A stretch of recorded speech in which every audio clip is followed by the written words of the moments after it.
We are now on stream. Okay. Are we making noise? We are indeed making noise. So Great. this is good. Okay.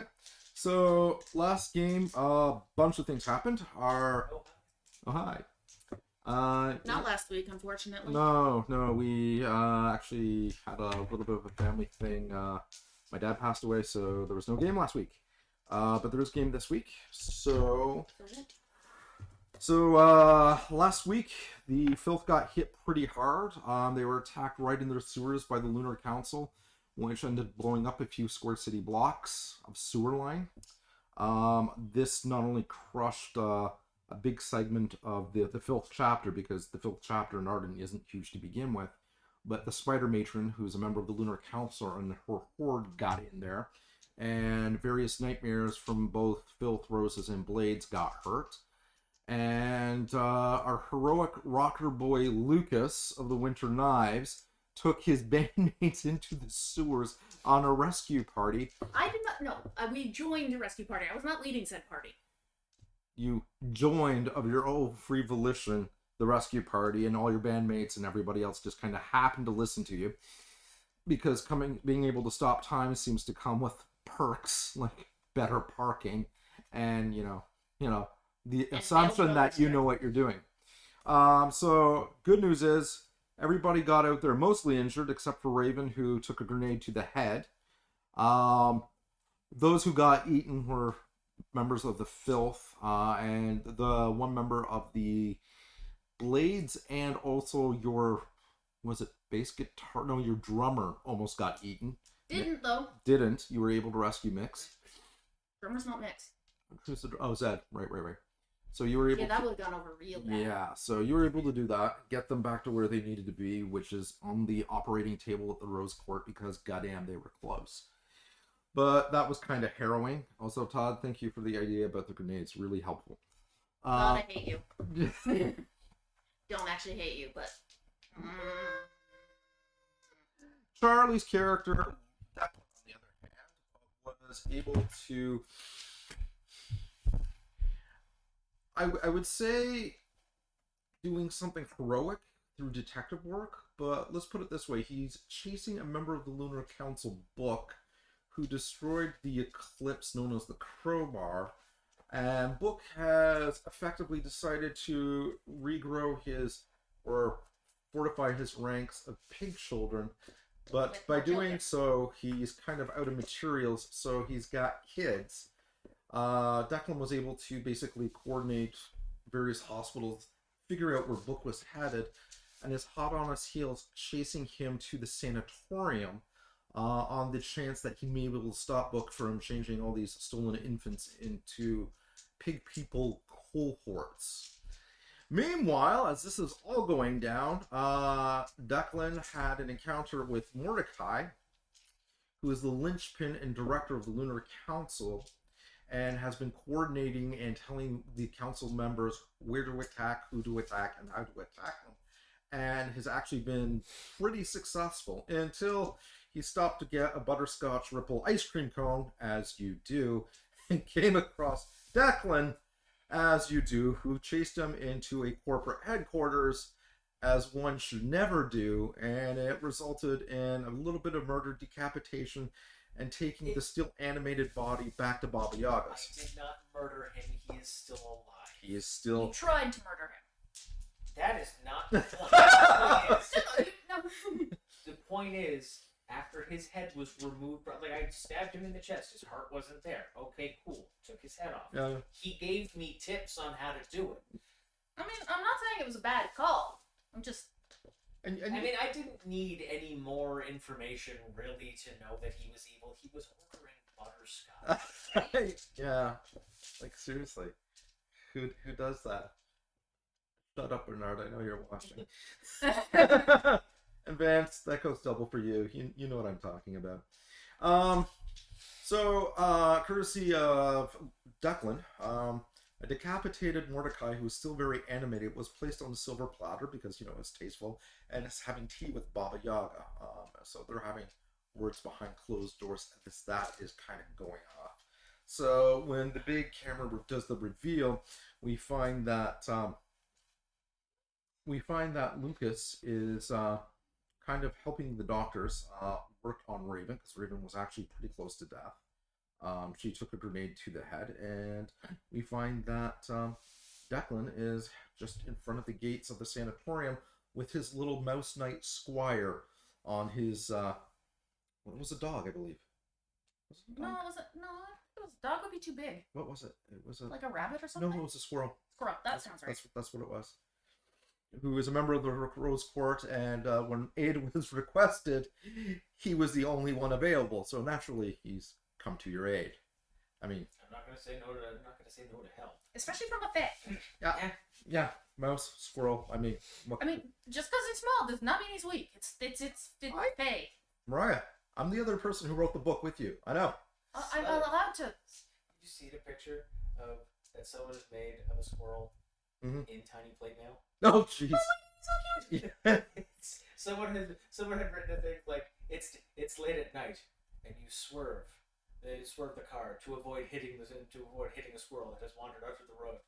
And then years later, in your hour of need, the squirrel appears. It's just this picture of squirrel in plate mail. Well, the thing It's is, so cute. squirrels are fast, they're clever, they're agile, they're resilient, they're intelligent, and I think pretty borderline fearless. I mean, I did have one climb me as a child. Case in point. So, camera begins, and we see this beautiful stone cottage in the heart of downtown Arden City. Old style brickwork, stonework, actually. Something you probably associate more with a hamlet in Germany several hundred years ago when knights were still roaming around. Sagging roof, and smoke is just billowing out. And inside, the camera goes in, and you see antique furniture, probably set from the same time period. Carved wooden chairs, clay plates and bowls, wooden spoons, and the hearth is just blazing. And there's this old man with like silver curly hair, and he's just got like the heavy set winter jacket and shawl on him, and he's like moving with a hunchback. On the big table is this thick leather-bound book, and we're at the last couple pages of the book, and he's got a big spoon. He has a two-handed one, and from this big cauldron, and you can smell like the meat and the broth just emanating out, and the roasted vegetables. And he's got these wide eyes as his companion, this kid who's probably about 13 or 14, is sitting at the table, with a bowl, in front of the book, and he's just like, "It's almost done. You waited till the end of the story, and I promised an ending indeed. And this is going to be worth the wait." And he takes a ladle and pours out a big thing of this stew, puts it in front of the kid, and the kid's just got the shit-eating grin. You can see the eyes going wide, like it's like, "Don't you start without me." And he kind of grunts. "Before we begin, you're probably wondering what happened that day." The story is a little bit blank. He flips over the page, and you see a lithograph of Declan walking towards the sanatorium with his companion on the squirrel accompanying him very heroically, opening the gates to the sanatorium. And then you flip over the next lithograph, and you see the medical waiting room in the Rose Court with Lucas there, surrounded by the three doctors who are working to save Raven. And he's like, "Well, before we continue, we need to finish up a few stories because these are important. And everyone worth their weight knows that a good story has something to say. And this is what it is beginning to tell us." Wait, what? And, Moral? Fuck, we're screwed. and it's like, "Well, I'm getting up to that. Don't eat while I'm talking. I'm done talking. Try your soup. And let me tell you how it all happened." So, we see Declan in the sanatorium. To any mild-mannered, civilized human being, is probably a 4-5-story white brick building, small windows dotted everywhere, a very tastefully manicured garden for people to walk through, the kind that looks like it's something out of a McMansion kind of thing. Yeah, no personality, no character, all the same type of flowers. It was done by spec. And you see a couple people looking through for windows, and It has that nice kind of hygienic smell when you step into a hospital. Yeah, wafting out. Anybody with the sight would see specifically that the walls are warped. They're convex, concave, really weird angles. That the stones are all mismatched and patchwork. They don't make sense. And the windows themselves are kind of leering at people. They have that look about them. And if you didn't know better, you would say that the windows are actually turning to face people like giant eyes watching as people kind of come and go. The hospital smell is still So there. it looks like it was designed by a machine. With the site, it looks like it was designed by Tim Burton. Funcom. On acid. Got it. Yeah. So your companion is there. He's like, this should be a heroic journey. I've never been actually paired up with one of your kind before. Not your kind, but a member of the very esteemed, and I say that without sarcasm. Court of Blades. Yes, was it bladed court? I don't know. Possession of adventure. I assume, given this court's tendency, it's probably actually changed over the years. Good save. Mhm. Court of Blades. Court of Blades, yes. It's like, don't worry, if anything goes south, I, Sir Percival, shall protect you. Thank you very much, Percy. Isn't that right, Precious? Squeak, squeak, squeak, squeak. Oh, yes, Precious. I know you're rearing for an adventure. Right. So, things you should know. It's Beverly, the Lunar Council. So, Mhm. powerful. Mm-hmm. Also, pages. Stay away from those, especially the chosen. Mm. Book on him somewhere. I think I still have that. Anyway, he doesn't like fire because labor. Ah, yes. So, Writing this Also down. has, Book, pages, fire, burn, he books. also has the weak pig children. I'm not entirely Oh, sure. that's darling. Not really. They try to kill you. Oh, Um, less darling.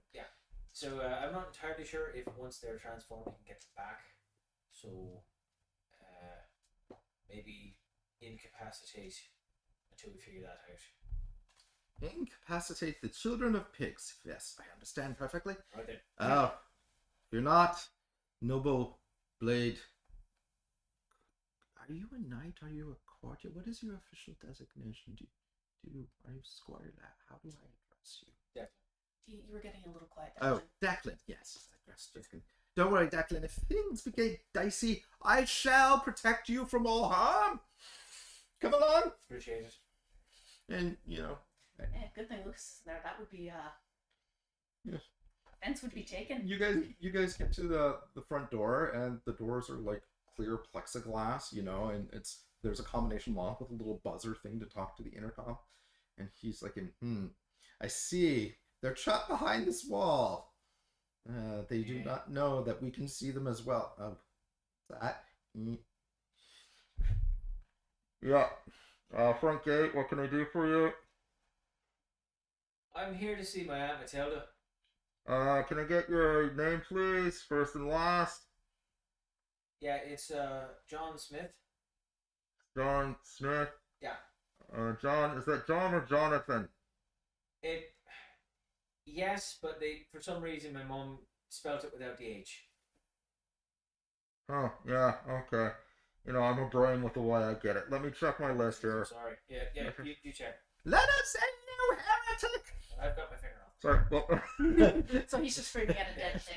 How dare me! You will not deny us entrance! Give it a minute. Can I get you to roll deceive? There are people just working here. They don't know anything. That would be a -3. You said Jonathan Smith, right? Yeah. Jonathan is, and then with no H? Yeah. Yeah, we still have a restraining order against you. You're not supposed to be on the property. That was You're gonna have to leave the premises. Look, that was a big misunderstanding. I've actually got. I understand, sir, but you cannot be on the property, Jonathan Smith. It's right here. I've got a restraining order and a picture. I'm gonna have to ask you to leave, sir. What's the picture look like?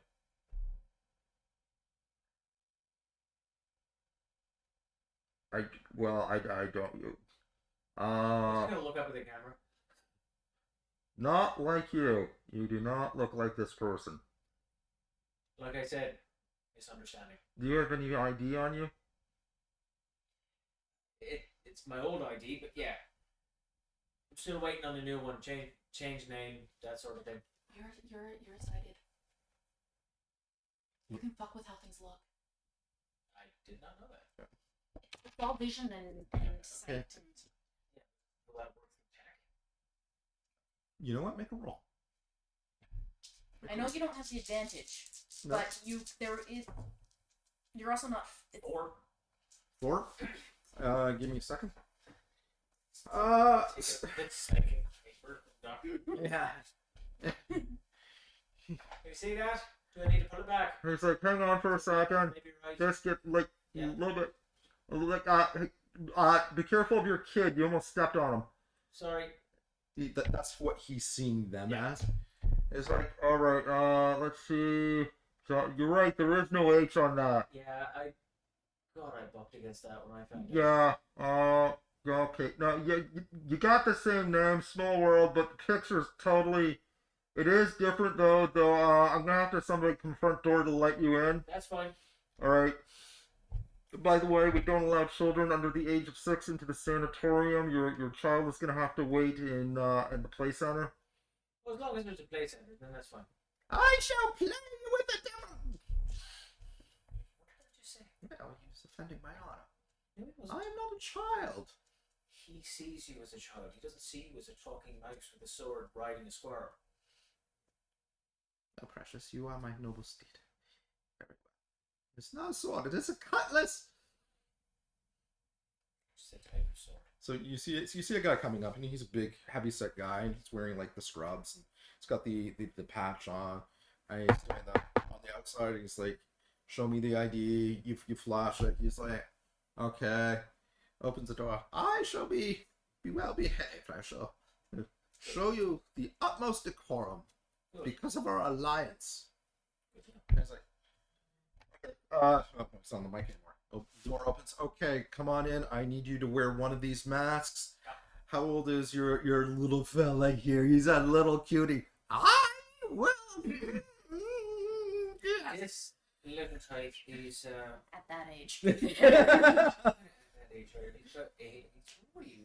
8, 9, something like that. Anyway, I'm 203 years old. 9, 8. Oh. He's Hey, I got kids that are into Harry Potter. I get it. Yeah. So I need you to wear a mask. He doesn't need to wear one, but I'm gonna take him to the play area, and I need you to sign here, and security form here. I will just briefly read, so I'm not signing a contract. No, it's just like it's just a list of rules, and you're basically signing when you came in. Yeah. Okay. And it's like top wing. Go to the front door. Nurse's station will buzz you in. Because of the pandemic, we've got a 40-minute time limit, and you will have to sign out on your way out. Right. All right. Now, first of all, you be good. If you need anything, remember, you have the ability to go invisible, just in case things go wrong. Find me then. Great. It's like he salutes. I, noble member of my truce, my allegiances to you, and together we shall slay the evil that comes to us. Ah, kid like Shakespeare, huh? Yeah. Yeah, I got kids too. Trying to get them into something. All they want to do is play video games. I mean, how do you do it? You know, day and age, they're always on their phones. Oh, I just from an early age, I was reading Shakespeare to them. I would do weird, funny voices, and then they want to read it themselves, and then of course it kind of. I knew the holy bard and safeguarded and safeguarded his flight into. Oh look, they've got coloured blocks. That's novel. Where did they get these? Oh, does this make a sound? Oh, this is delightful. Oh, look at this. There's murals. Such artistry I have yet to see on the very house. And the door kind of closes behind him. ADD. We'll go with that. All right. Yeah. My name's Rick. Tell them I sent you. Make sure you've got this on at all times. 40-minute time limit. Do not make me come looking for you because my show is on in right now. I'm just gonna pipe up and point out the ADD question was not in some way dismissive of it. We actually both have it. Yeah, we do. And moving on. Moving on. As pointed out by that example. Thanks. Right, you enjoy the show. All right. Name drop you, and then I'll go see my ass. All right. So, what's the plan? Because like where I'm at right now. You're on the bottom foyer, and it is a spread out hallway. To the left, security doors. To the right, security doors. He pointed you up a flight of stairs that will take you directly to the nurse's station to the second floor. Okay. So, nurse's station. Yep. Okay. So you're going there. As you're doing it, can I see? Hang on. Let me take a look at this for a split second. To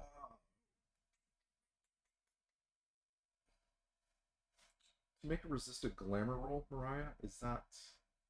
Do they have to roll notice against him? Do you have anything that affects your glamour? Okay. Okay, so I need you. they need. I think it's if they meet the qualifications, then I think they just make a basic notice roll. Okay. But I mean, what was this? Shit, this is something we haven't actually done. I know. We will have to do it. I don't know. I don't think the target is 2 though. But make the roll, and I will look that up currently. Yeah. Also, you're sighted. You can tap that as well for it. They got hella nope.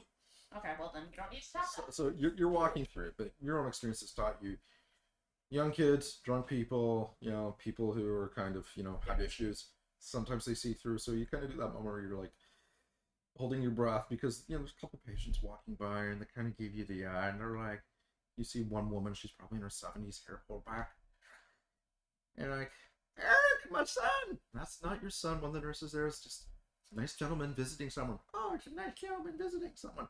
See 2 of the old guys, and they're kind of hunched over, and they look at you and like, and just, and the nurses are fairly attentive. They give you a polite smile, and there's there's a little kid standing at the top of the stairs, and just kind of looking at you, and tilts the head to one side, and it's like, Dad! Runs down, arms outstretched, runs by you, and you see one of the male nurses coming up, and he's like, how's my sweetheart? And he just kind of picks her up, and you make it up to the nurse's floor. And there is a nurse's desk there. It's round. There's several computer stations. There's 2 nurses. One's fairly young. She looks like she's doing filing, and the head nurse with the microphone, who's kind of sitting there to greet people, is short, stocky, hair is pulled back really, really tight. She's kind of jowly with a mole there. And, Oh no. And she's Oh no. and she's Have fun. she's looking at you. Alright. You lost? Can I help you? You don't like the crazy type. To be fair, you don't know me. Yeah, that's true. I don't. I'm looking for see my Smith. She normally tries to she thinks every child is hers. Everybody thinks everybody's child is hers. Here. Right. Yeah.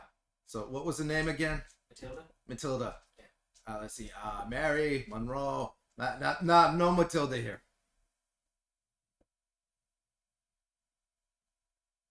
So where's my hat then? I don't know. Where'd you leave her? Here. Not on this list. She ain't here. Wait. Maiden name? That's the first name.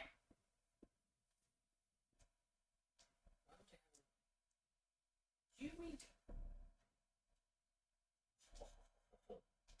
Well, and I just kind of start pacing back and forth, like I'm just getting more and more steam. Like, give me 1 second, just a minute. Okay, so what are you trying to do? I'm just going to make a bit of a scene. Okay. I'm going to get on my phone. Yeah. And I am going to effectively just. So you're setting up an aspect. Yes. Okay, what's the aspect like? How would you? Family drama. Okay. Yeah, actually, that works really well. Effectively, like like my uncle put his sister in the sanatorium Okay. to like get access to because if she's deemed Incompetent or whatever? incompetent, Yeah. then the estate would go into hit, and I'm just going to go off on Uncle Chet. Okay. So good. So I'll let you. Yeah, go for deceive on this one.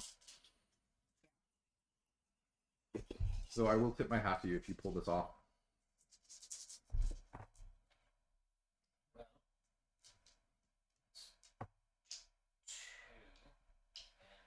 I'm going to tap Silver Tongue in the Filthy Mouth Okay. for 4.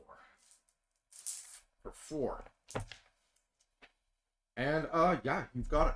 You got it with the boss. So the way you're going is like Is Chester Smith there, please? Yeah. Would you just tell him that his nephew's in the phone? Oh yeah, no, it's fine. I understand he's in a meeting, but just tell him it's a bit of a you rotten son of a bitch! she's literally got a small thing of microwavable popcorn watching you and just kind of chewing up watching you. And as you're doing like the arms flailing, it kind of honestly from her perspective, she's seen this like 1980s, general sanatorium. A wayward son confronts his evil uncle. You can even hear the 80s music with the camera shot. The picture you're having, like, there's a clipboard of just, like, wrongfully imprisoned for family inheritance. Yeah, and she's like eating this and seeing this through the vision of, like, one of her soap operas. And, Sounds like a soap opera. and as you're going off, he's like, he's passionate. Yeah, he's real passionate. Like Dr. Olivia Newton. Oh, man. That was an actor. Man, I could spank that ass all day. Ever say it again. You're miserable tripe. I will kick your teeth so far down your throat you can chew out your own ass for pissing me off. Okay, so You got a double aspect tap. you got a double aspect of taps, so make a roll for this.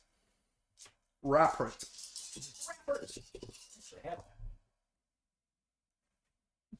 Let's see. Just wanna. What? Charlie, how many plus signs did you get on those dice? There are 4. There are 4 plus signs on those dice, plus the aspect. Yeah. Those just have. Yeah. Both times or just once?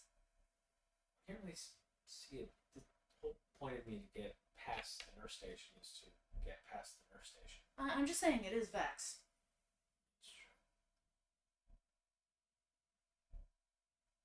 A little bit, Now if I get both 8. Jeez. So you she don't put have Rapid as a natural? A skill? 8. No. Jesus. So that's 8. What's your skill? Oh, sorry, no, 6, 8, 10. My bad. Okay. So she's like, she puts down the popcorn, and you see her doing this. You know what you are? You're a good boy. You're a good boy. You are a good son. She kind of gets out from behind the stage. You come with me. None of this shenanigans with forms, with computers. And she kind of grabs you by the arm and like pulls you alongside. Her hands kind of digging into you. I'll tell you the truth. My good-for-nothing son-in-law, same thing. Put his hand in the middle of nowhere for this kind of thing. And you know what that allows me to do? For the inheritance, just like your old man does. It makes me want to puke my guts out right into his shoes. So shameful. It's disgusting. Not like these people. You see this person, Bert. You see a guy in a nice suit and he's very mild manner, kind of talking to his wife, who's thinking, man, yeah, scum of the earth, aren't you, Bert? You're only doing this for the alimony you hope to get when she's gone. And he's like, we all know it's true. It's like, yeah, and you go by another room. It's like, you know this that guy there. You actually see the mayor from the restaurant when you encounter the Queens of Dolls. and he's talking to his wife, and he's the one who's actually kind of you can tell he's thinned out, he's grayed a lot in the last couple months, and he's kind of he's rocking back and forth, and she goes like, that one's a politician, family man, stress got to him. One day he's out having dinner with his kids, next thing you know he's going cuckoo for Cocoa Puffs. Here he is. I didn't vote for you. Ah! Yeah, see, that's what I mean. It takes a delicate hand. I'm a nurturer. I nurture. That's what I do. That's why I'm here. And you are the kind of person who needs nurturement. All right, so listen here. Probably in the restricted ward. Not supposed to be in there. We had this hot shot come in. Some psychologist who's supposed to be very top-notch and doing private studies for his book. And we were told not to ask questions. So probably in there, probably doing interviews, probably spilling your dirty laundry with the dirt stains all over your mother's panties for the news and the media in his book. So you get in there, you do good by her. All right. Because world needs more boys like you. Do my very best. And just don't. And she looks at you and just remember, Mama loves you. And she gives you a slap on the ass. And that you could probably feel in your teeth as the doors kind of hiss shut behind you. Why does she show up in every campaign? Got my Christmas goose early. As you take a look, it feels like you just stepped onto the set of like an old kind of Dracula style movie. The walls feel like they're folding in. They're very gray. It still feels like they're absorbing color. Everything smells like dust and cobwebs, really musty. And as you pass by like the doors themselves are like a really kind of black, dark, almost like a rotting kind of wood. And you're getting really, really uncomfortable. Like here, you can just feel the miasma of despair kind of seeping through the walls. Sir Percival, I believe I have found our access point. So if you can sense me saying your actual name, Sir Percival, upstairs. You tiny little thing. Meanwhile, it cuts into Sir Percival. Well, I know, precious, but look, see, this is a picture of me, and that's you, and this is us on our grand adventure. Well, I know the dragon wasn't there, but artistic license. What do you mean you heard something? What did you hear? Okay, yeah. Oh, our friend. Oh, yes! Our truce with the blades! What happened to him? Oh, he went on ahead. Oh, scouting. Very good. He needs our help! Well, there we go. Very well. It is our time to shine and save our wayward blade companion from imminent demise. And for the glory of the Rose. Where are you going, little buddy? Do not make me hurt you. Be like a good man with a good heart. Do not make me lay waste to you. Whoa, someone's a little uppity. Why don't I take your hands off of me? Cutscene. Man, I was kind of hoping for like an Ant-Man thing. It's like, now, John! And you just put your hands out and you see a little squirrel like. And you hear a familiar voice. 1, 2, buckle my shoe. 3, 4, close the door. 5 sticks. We've got all the sticks. 7, 8. Damn it, you insolent swine! I told you 8, not 7, 8. And you hear my I can't do big sounds. Thank you. Coming from one of the back rooms. Back room, leaning against the door frame. Like I know, and it just, and then the head kind of swivels, and the flowing cloth made out of like book pages are sewn together there. You see the long extended arms with the ink-like fingers hanging out, and the hood is pulled over, and the head just kind of does this paper-like turn, and you see this guy's face. It is just a blank sheet of parchment. And where the eyes, nose, and mouth should be, it's like somebody scrawled them in with ink really quickly, and they're actually moving as it talks. And you see 7 incubation, the ones that babies are in, yeah. And they're all lined up against the wall. And there seems to be a bronze toggle on the opposite side with some kind of pipework connecting all of them together. It's like, I know, it's just not. Oh! It's you. And actually, as he's talking, the face disappears and you see the words appear. It's you. Question mark. Question mark. Oh, you can't even spell the word.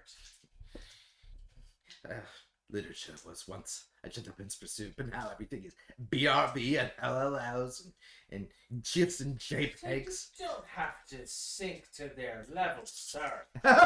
It's like, meanwhile, you see you see Richard kind of hanging onto his groin in the fetal position as the squirrel is like leapfrogging against the brickwork outside. And do not worry, I am arriving to protect you from your greatest enemies.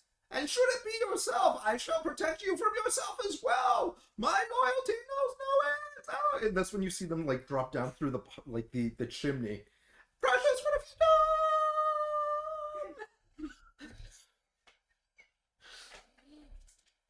done? Meanwhile, doctors are kind of crowded around Raven. I thought we already came to the conclusion things went well. Yeah, they did. Oh, okay. Yeah, the doctors are crowded around Raven. She's kind of propped up with the pillow, and her color's still kind of pale. And they're like, they turn to you and they're like, so, she's doing well. She's doing well. We thought that the damage to her would have been far more extensive than what it was. Apparently, the grenade did tear out quite a bit of her, but we were able to piece it back. But whatever you did, it helped tremendously. She's weak. She's going to be here for a few days. But just for observation, we want to make sure that there was no foreign magics and that kind of thing. We understand how it goes. And the nurse kind of nods over and she's putting compress and a poultice on Raven. She's like, Raven's like, oh my god, that smells worse than prom night. She's like, oh my god, that smells worse than prom night. And she's like, it may smell terrible, but you're lucky to be alive. And if this is the worst you endure, you've got a truly blessed life. And she's like, blessed. I don't know, being blessed smells like gym socks. Oh, hey. Zed. Hey. Lucas. Yeah, it is you. All three of you. How are you doing? I don't know about the other two, but doing okay. Yeah? Yeah. Glad you pulled through. Yeah. Oh, man, I had this really fucked up dream. I must have done too many shrooms. I dreamt that the filth got, like, the sewers collapsed, and there was, like, this spider teacher who looked like Mrs. Grayson from grade 4. Oh, God, she was hideous, and she had all these legs. And anyway. Raven? Yeah? Not a dream. Oh. Wait, that was Mrs. Grayson from grade 4? I mean, if you said she looks like her. I don't know. Anyway. Oh, hey! Hey, Mix, you're here without your creepy eyeball guitar. She's still under the sedation just a little bit. Yeah, we can tell. So, hey, the band's out here. Are we gonna go jam or something? Let me get. And they're like, no. You just stay here. Stay here. No, we are not going to go practice right now. Okay, right. Just between you and me, Mix kind of sucks. Hey, Ben. I'm right here. Slurp. Where did you get this Starbucks? From the Starbucks. Can I have some? No, you said I suck. Slurp right in front of her. Yes. She's literally on tranquilizers. Yeah, I know, this is great. She'll never remember any of this. And Raven's like, guards! I smack Mix upside the head. Seize her! Mix says, ow! And the guards are like, 1, you're a patient. 2, you're not from our court. 3, we don't work for you. 4, and most importantly, no! You won this time, Mix! By the way, Mix, you should be getting busy replacing that guitar. Right. Mr. Boogly, what will I do without you? Hopefully not creep out your team. Okay, I'm on it. Okay, so, just give me the tokens. Tokens, undermarket tokens, gotta go get another one. Mr. Boogly Part 2. I don't have any. Zed is giving you that look. He's got tokens, but he really doesn't want to give them to Hey Zed, Mm-hmm. do you mind supervising Mix's search for a new guitar so we don't Oh, get... I mind. Let me tell you all the ways I mind. I can annotate them. We'll be here for weeks. Okay, great. Well, then I would really love company when I go join Declan in hunting down the who was it? Books?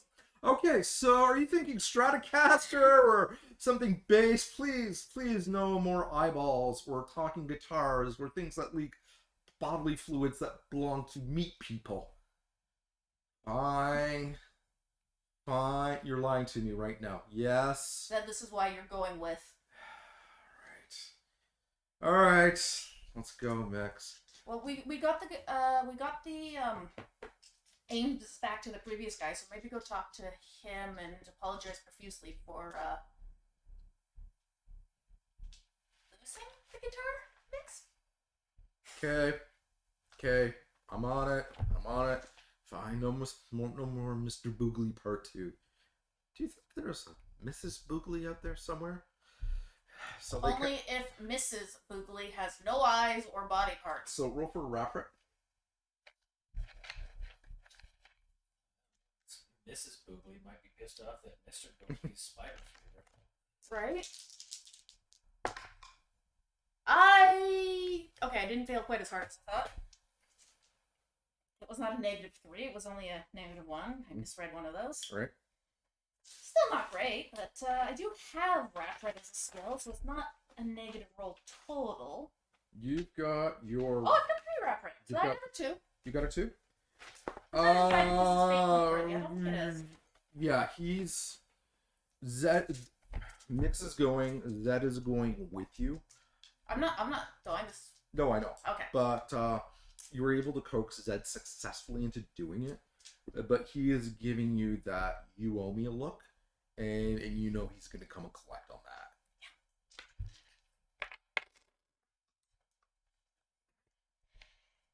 Yeah. Okay. So what's the plan? Okay. Plan. So, I was told you guys might be able to do something about this, and I point to the wood on the arm. Right, take a look at that. And the one kind of leans over, and she's... Hello, sir! Ah, jeez! It's him! Person! He's arrived! Hi! Salutations! It might be a little easier. Wait, salutations, that's hello, right? That's, Salutations is hello, that's yes. hello. Yeah, so that's right. Okay, good to know. Huh, I'm giving myself a fake point for that. I'm the GM, I can do that. So, the one doctor who's actually got this really kind of beautifully interlocking scaled skin. At first you think they're scales, and then you realize they're actually leaves. Like very kind of hazel eyes, but the hair is actually like, at first you thought it was just this beautiful flowing hair. It's actually a very nice moss that's kind of clinging around her Okay, so shoulders. they're plant elemental. You think so. And she's got, when she speaks, she's got beautiful, this old, the only person you've heard a lilt like this is Declan, except her lilt is like high elf. Declan is lower, blue collar, drunken, surly, ornery, down on his luck, Yeah, she does not have... chain smoking elf. She does not have an English accent. This is what English sounds like when it is pronounced properly. that's kind of it. And she's like, oh, I see, yes. I'm afraid, my dear, that what you have is a very dangerous and highly infectious disease. Volume. What you have is a very dangerous, highly infectious disease. It's taking over your body and also probably working its way into your very essence of who you are. How did you acquire this?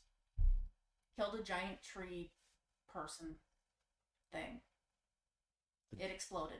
A giant, some kind of tree folk, something interesting.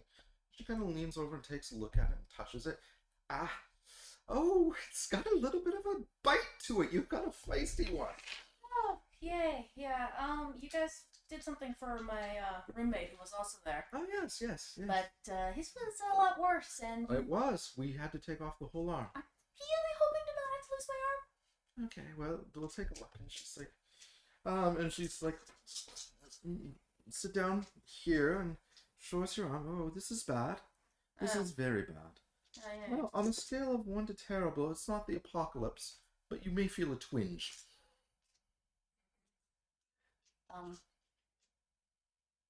Okay. What's that? Hide bro, like bullet sting? Not much. So are you planning on helping them out with this, or? I suspect if I try and saying while I'm being have pain inflicted, I will cock it up. Okay. And seeing as we've seen what happens when I screw things up and we decide I rolled too well or whatever.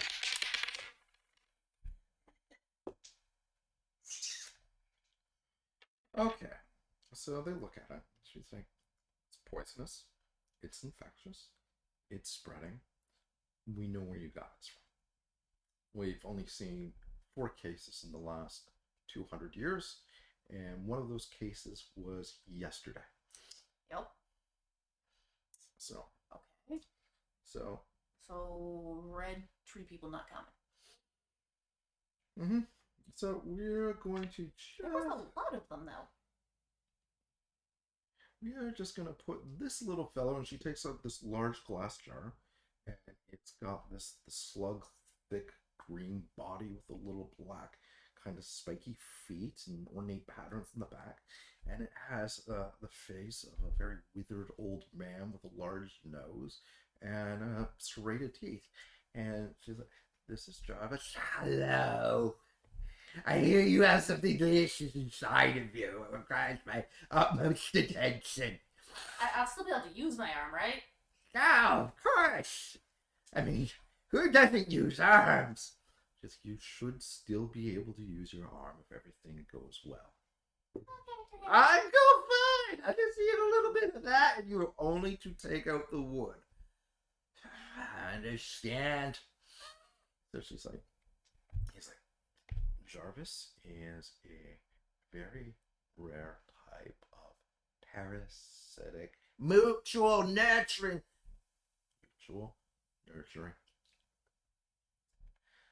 Okay. He is going to devour the disease. This does not sound comfy. You might find yourself in an altered state as this is going through. Removing the disease and having Jarvis use his magic sometimes has untold side effects.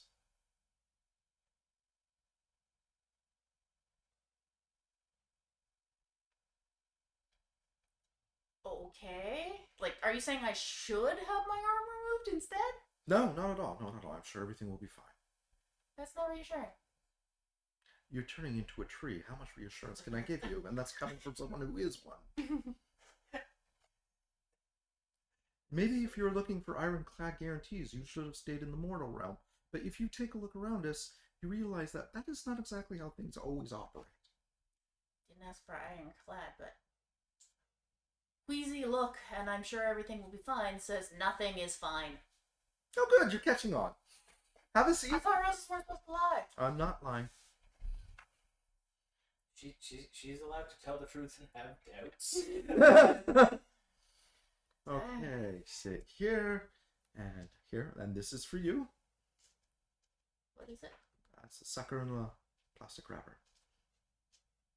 It'll keep your attention off of the Jarvis. Jarvis? I hope you... I'm ready for this. Here I come, tough guy. I really hope you're saying it's magical. It's not magical. What? It's the kind you get at the dollar store. Butterscotch. How is this? And that's when you feel the sharp pangs of the teeth pierce your flesh, and it feels like your entire organs are being siphoned out of a hole this big. A lot of cursing. Make a physique roll. Oh, fun. You're supposed to talk with some mouthful, but never worked on a baby before. You have a very delicious flavor. It's sort of like a nice port or bourbon. I rolled a 1. Oh, this is so good. Okay, so take 3. Hold on a second. What? Wait, Nope, wait. nothing. Yeah, there's a lot there. Give me a minute. I'm gonna actually Okay. adjust the... Okay. Yeah, there's nothing I can think of to spend points on, so Alright. what am I taking? 3 points. Physical, of course. Physical. No, sorry, not physical. Will actually. Wait, No, physical. you had me roll Physique. physique. Physique is physical. me make that bigger so I can see what you said. Scale apocalypses. Are we talking Mayan, where we pick up the farm and move to the sixth world? Ragnarok, where the universe hits reset on the Nintendo? Or are we looking at Judgment Day apocalypse, where the surly biker I can't ever pronounce that word. Thank you. Take to the roads and burn it to the ground.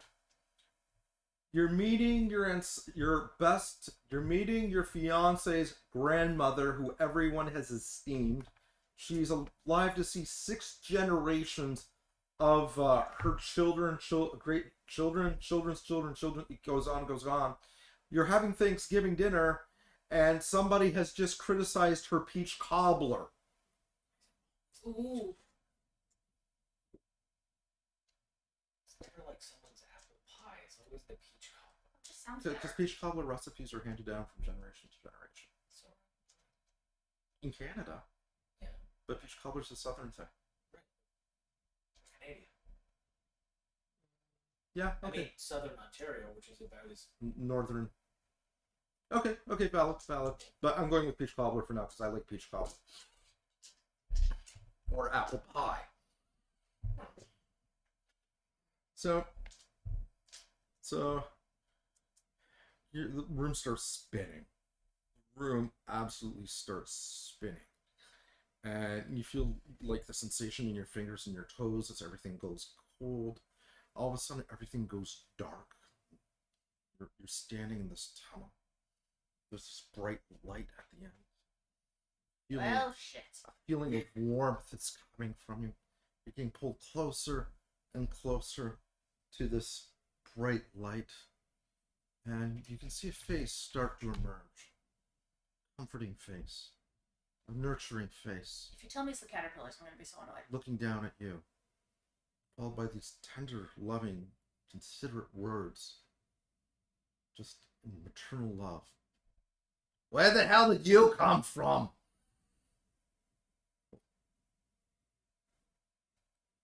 As you get up, you find yourself on the floor of the sanitarium in front of the nurse at the table. Jervis is on your arm. He said, That was delicious. I had to admit, I wasn't sure you were gonna make it, but your brain did connections to your closest friends, so I guess one of them's in the area. This is good. This was delicious. Thank you so much. Wait, so it's done? It's done. Look at my arm. it's perfectly healed and everything. You look at Jervis, he's got like blood dripping around his wrinkled lips. You can see the fangs have little pieces of flesh. There's wood lolling off the one side of his tongue, And he's giving you, you're good. You're not the best I've had, but you're in the top 5. Yeah, you got any weird diseases? You come back and see old Jarvis. I'll hook you up. Wink, wink. he actually says wink. cool throw to Jarvis also. Right, thanks. What are you doing here? You don't have a pass. Don't make me get Richard. Rich is a tough guy. Sorry, my friend said to meet him here. Yeah, your friend's in the sanatorium? Is that what it is? Or Yeah. you're supposed to be in the sanatorium? Was your friend a doctor or a patient? I described Declan. Oh, yeah. Mr. Bright Cheeks. Yeah, he's a good boy, that one. He's a real good boy. And you I get see up off him, the floor, by the you way. see him, and you tell him I said he's a good boy. Somebody locked his hand in here for the insurance money, but he's taking him to task, and he's going right down there to rescue her dirty underwear from being exposed to public view. Right then. I go where she points. And you feel arm. Where do you think you're going? Well, you just told me where I was. I said you ain't got no security pass. Can I get one? From you? No, I'm a nurse. I do nursing things. I'm a nurturer. What do I look like to you? And that's when you see the young nurse behind her. She's like, don't answer that. He turns around. The other one's like working furiously.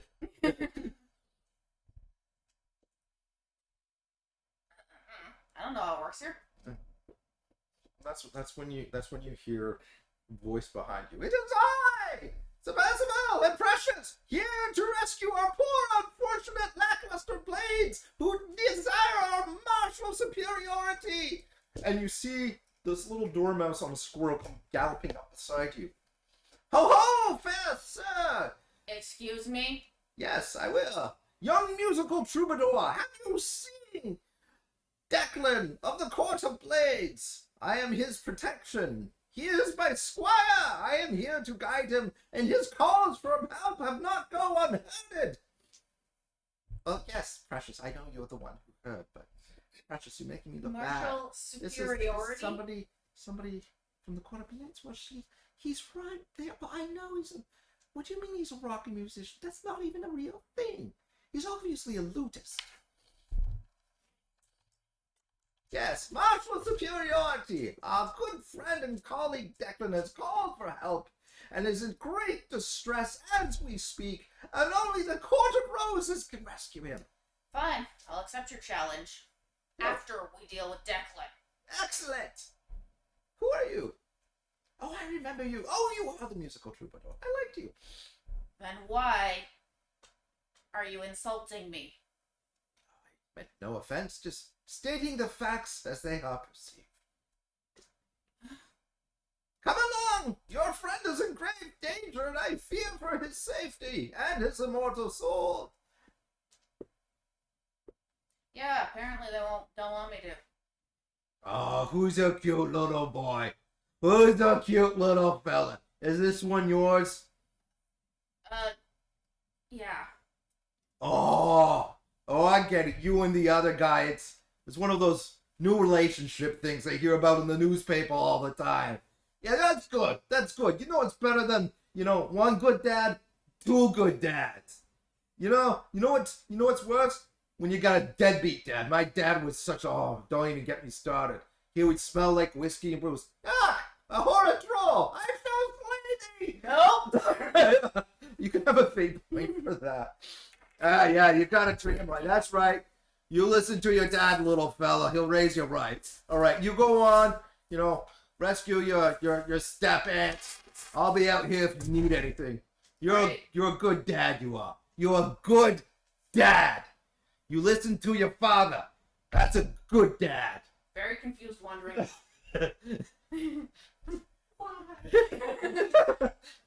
Yes.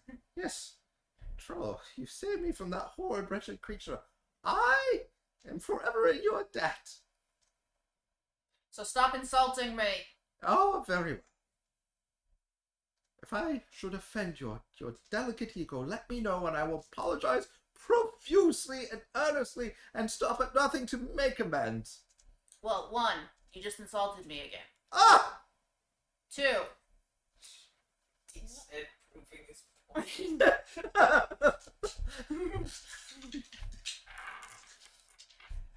considering you just called me Sometimes a family is just 11 dads. That's it. Just 11 dads. I don't have a problem with this. Jesus had 2 dads. He turned out all right. Yeah, all things considered. Oh shit, what was I gonna say? Well, you've just, there's really no dodging the, duel we're kind of stuck with now. So, we're gonna have to schedule that. Very well. And... I want you to know, though, I will not hold back. And since you are a troubadour, I will face you with a weapon that you are familiar with. A knife? No. This. And he pulls out a recorder. Smack the recorder out of his hands. And the recorder appears back in his hands. Ha! It's magic. And he's terrible. Yeah. There's no such thing as someone who is good with a recorder. I shall announce your coming. Royal member of the Court of Blades, troubadour fighter, of a silly but kind nature. I grabbed his god-awful noise thing. I'm not royal. Come on, move. Yes. Appears back in his hand. Guess which nightmare which Fae he is. Maybe he was. Yeah. So you're facing Bookie. It's like, yes, it is so hard, and you hear the faint sound hallway approaching.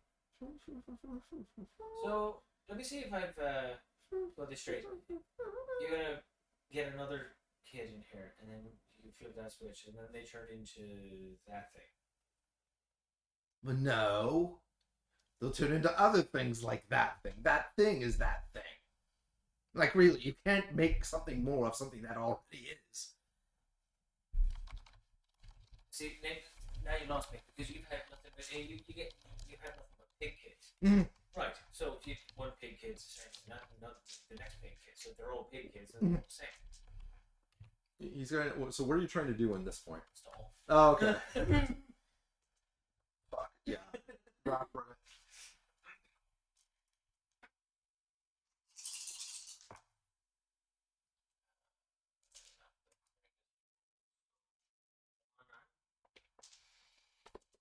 Three.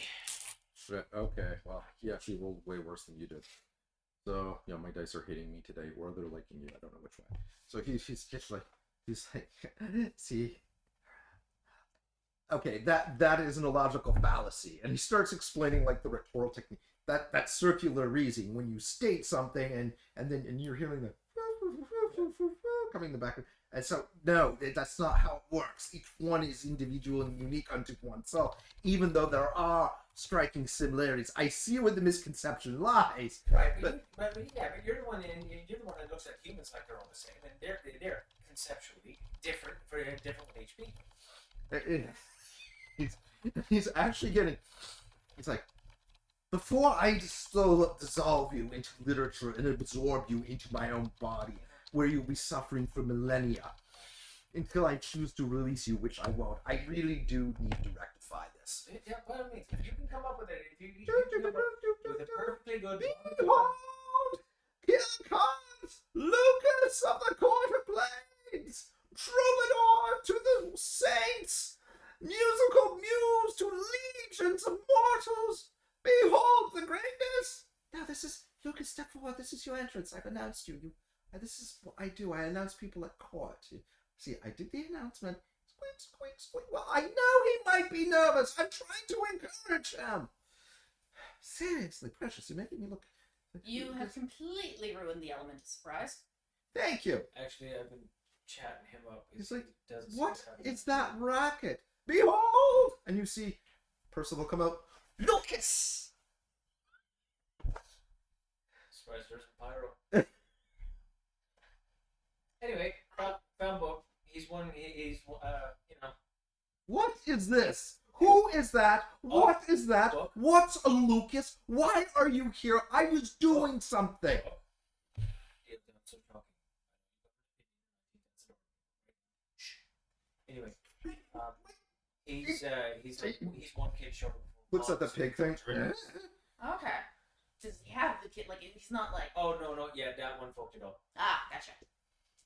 So See, they even agree it was your fault. his fault he got an illogical fallacy based on syllogistic forms. I mean, if you look at That's not what I. You weren't even listening to it. You just said words. yeah, but you can sit there. You I can sit throw a there. dagger at him. Okay. All right. I'll bet it's because Roll for fighting. Actually, it's athletics. Okay, roll for athletics. Aww. I think that's only a 3. Really?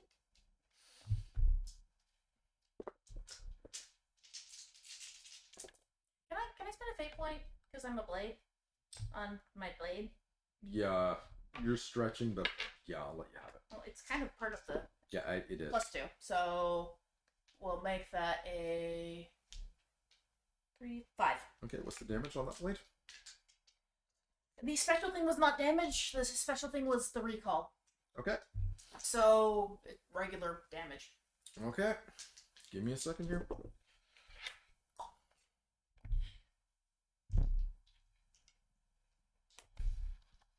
Okay, so you got him just shy of the sternum, and you can see ink starting to form around it from the letters that form his clothing. It's starting to bleed out, and kind of clutches and say, "Oh, well played, well played! Hurrah! First blood! Basil, get the pig. Right." You see the pig trying to strike at it. It's the, you know. I've the got a squirrel- question for you. Yep. Does this count as a new scene for the stress I took from Caterpillar Dude? Because that was kind of a scene transition that it happened over. So When you entered combat, then yes. all right, yay! Since Blunder has Blunder in aim. I mean, technically, it could, Yeah. Okay. but I'm pretty sure no one would take the fate who gave that as a name Charlie, seriously. you're up. So yeah, I'm going to attack Book with the spear. All right.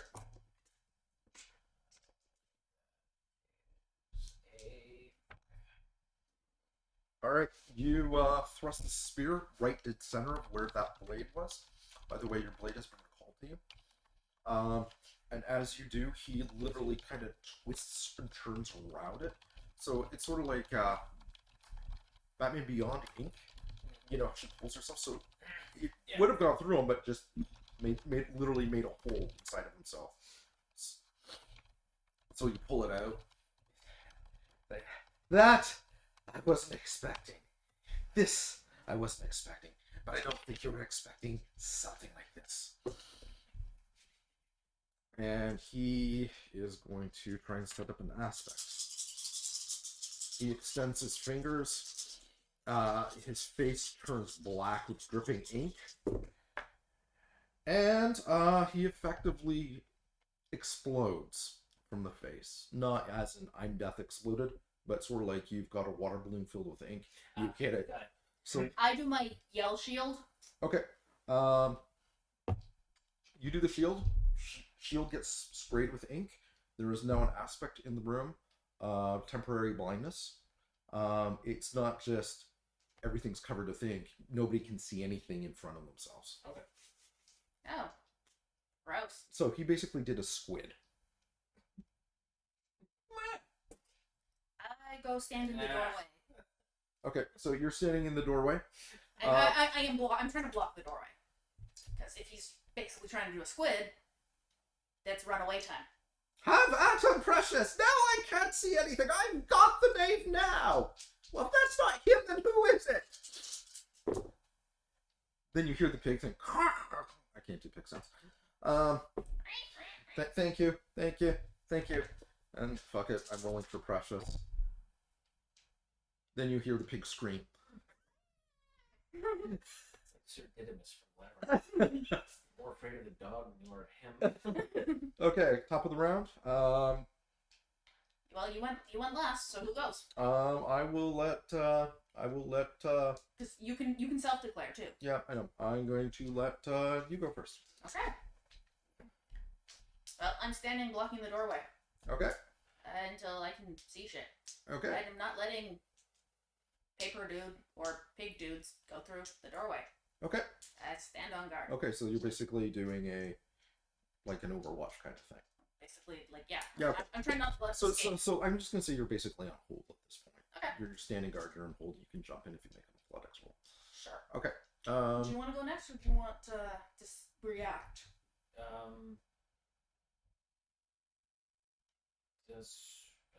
Preferably react? All right. So Vex, your turn. Okay.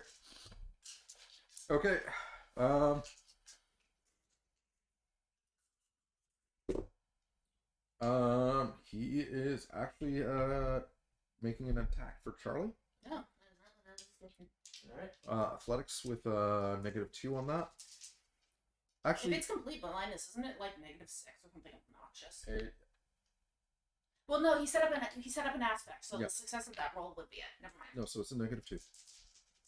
Well, technically it's a +2. Yeah, it's +2 for me, so I'll add it. So ignore what The, I said. the, the math is the same. Ignore the math. Okay. You have no athletics.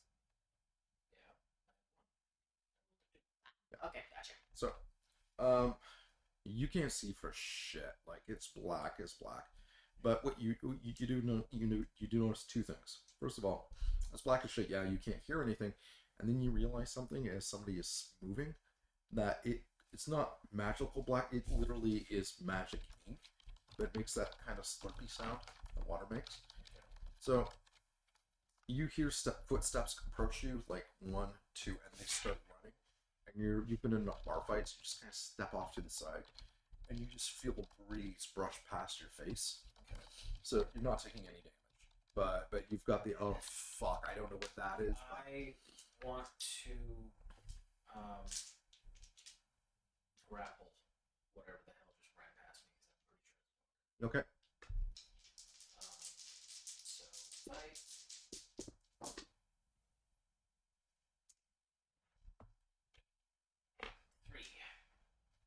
Okay. Give me a second here.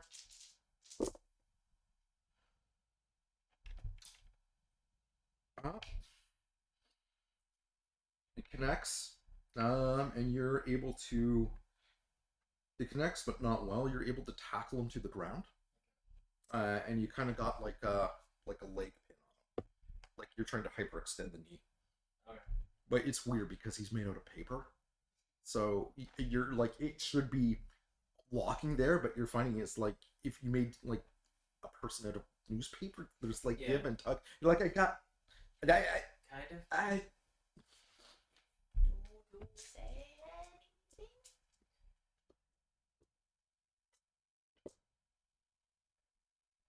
Because I mean, I hear noise coming from there. Presumably. Pretty much just be like, come here, you fucker. It's like oh yes, the language of charlatans and curs. How could I forget? This coming from the guy who spelled you with one letter. Why don't you just go ahead and use leak, you bastard? All right. Okay, so now I definitely know that it's a book he's got, so I'm heading over there to help. Okay, so so I am going to sing an encouraging song. Okay. I believe in you.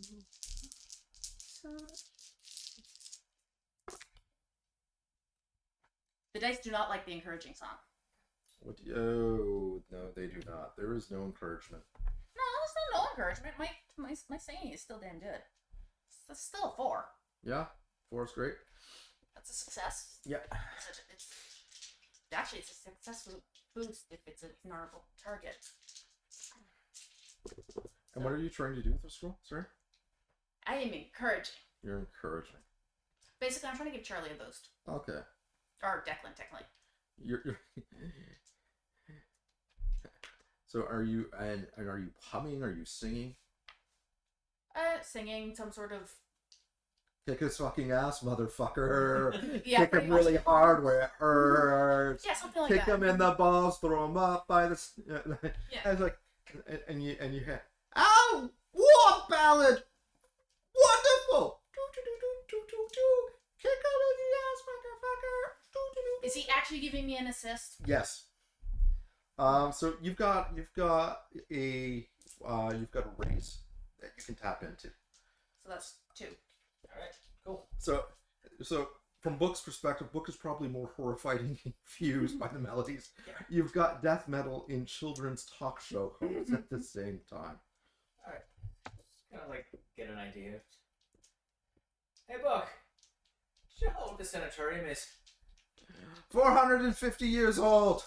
Thanks for that. Okay. So, since I already have a hold of him, I'm going to try something. Okay. I am going to put my hand on the ground Okay. and use psychometry Okay. to read the history of the sanatorium and feed it to him. Okay. All of it. You're trying to feed the crazy? Yeah. Yep. All of it at once. Okay. Just gonna warn you. What you're doing is hyper dangerous. You think? But I got raise. With the Yeah. You've got an aspect with the You race. basically got Lucas doing death metal and Rafi helping. I mean, it's definitely a weird mix. Thank you. 8. Is that including the 2? Yeah, Oh, geez. I rolled a 1, but my proficiency is 3, so like 4. Okay, yeah. So Wait, why did you spend a... to get another boost, like again, so 4 and plus the raise from For the raise, that's 4, because the without the raise, it's only a 2. Oh, So. okay, so 10. I meant. Is it 10? Yeah. Okay. Well, if the GM didn't have to pee themselves beforehand, they certainly do now. So I take it this means we're on a break, or bathroom break? No, we're gonna have a bathroom break after this. Okay.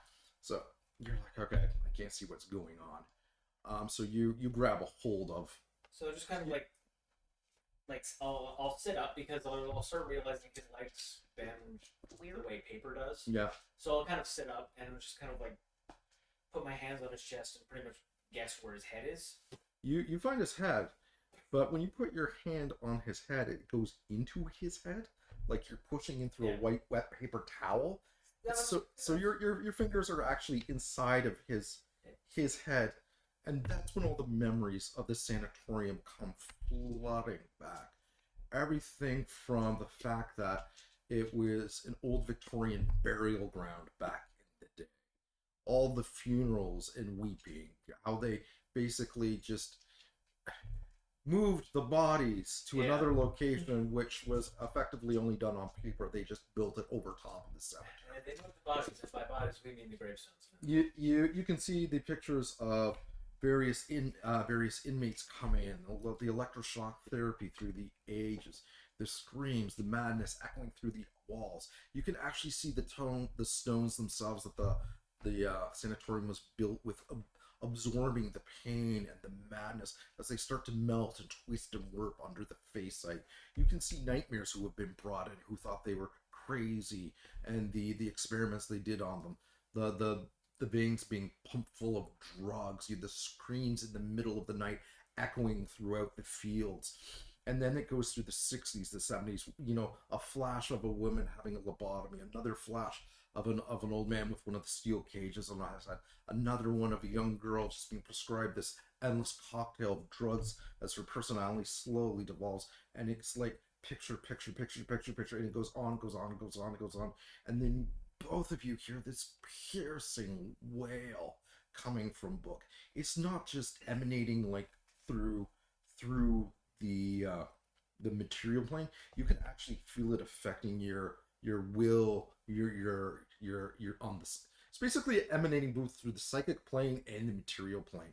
It's like 1,000 records all playing simultaneously, and all the needles are being pulled across at different intervals and times. And you can feel the pain and the screams kind of emanating liquidly through the back of your head. And as you do, Book kind of stands up. It's like, and you can see the writing because the ink is fading. The writing, the words, the pages are all turning into pictures of all these people's faces, all screaming out at different aspects. And at that point, there's a sound like a bomb going off. Both of you make physiques rolls. If it sounds like an explosion, I need a I need the physique roll first, please. Okay, but what I'm saying is, if this is an untargeted AOE, I want to use my I've got a special ability about those. Yeah, it's an untargeted AOE. So I am rolling. Yeah. I'm rolling magic. Okay. -4. -1. To be fair, though. Yeah. 4. 4. That makes You're sense. taking 2 points of physical damage. You're not. Now I need you both to make a will roll. It's definitely not better for me. 2.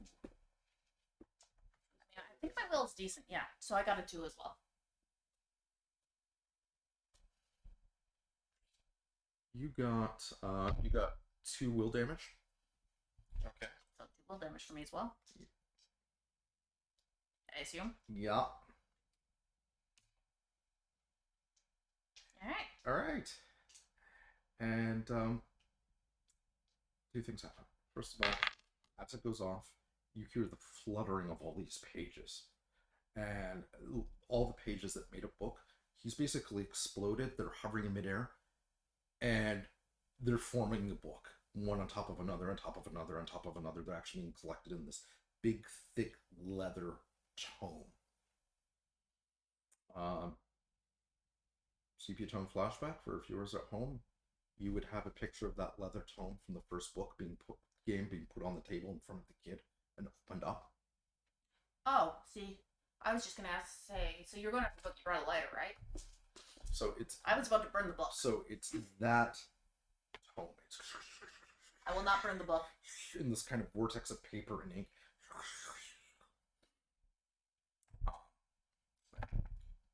The other thing that happened is the pig guy with the sousaphone. He seems very much relieved, even though there's a squirrel biting him on his foot.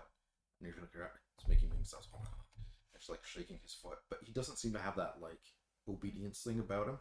He doesn't seem like he's an automaton mindlessly following. So that's going up, and that's when you get like a from the inside of your head. From the inside of my head. Yeah.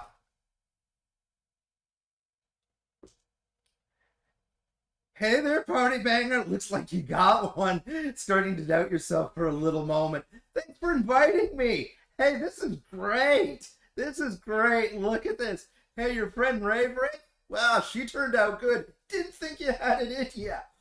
Oh, we're gonna have so much fun, buddy. Who the fuck are you? Well, you don't remember me?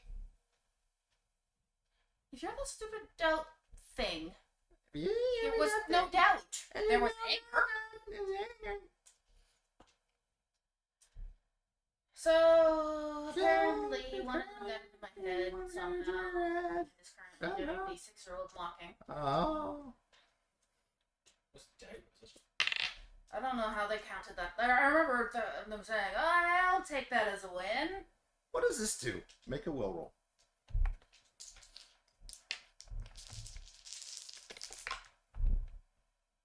Two.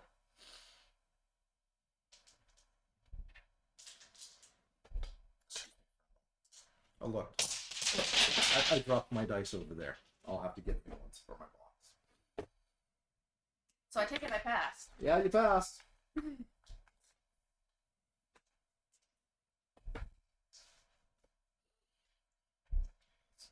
That's that doubt there. That's that doubt there. She's trying to go fuck herself. So, That's what I did. so Yeah, well, they were successfully imitating someone who I didn't know, so pretty easy. here, Got angry.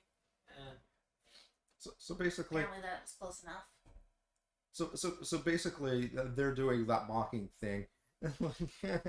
What's that sound? They look up, and that's when the big steel ton safe lands on top of them, and you hear the crunch. You're like, ah, ah, ah, ah, I'm just gonna take a break for a little bit. Oh, Ah, shocking. so You You got- apparently succeeded on a technicality and you can't actually do shit. just gonna take a break. So speaking of taking a break, one, the pig thing doesn't seem to be a menace. It just seems to be looking at you guys. And why the hell is there a squirrel off of me? Percival is just Oh, we can see now, I Yeah, assume. yeah. Okay. Percival has furiously and heroically beat the table leg into submission. He's Blinken. he is like carved chunks out of it and stabs. And had that table leg posed a real threat, it would be pleading for its life right now. And it's like, ha! I have carved the environment to our advantage for another victorious win. Next twist. Look at the pig. We're gonna have a problem.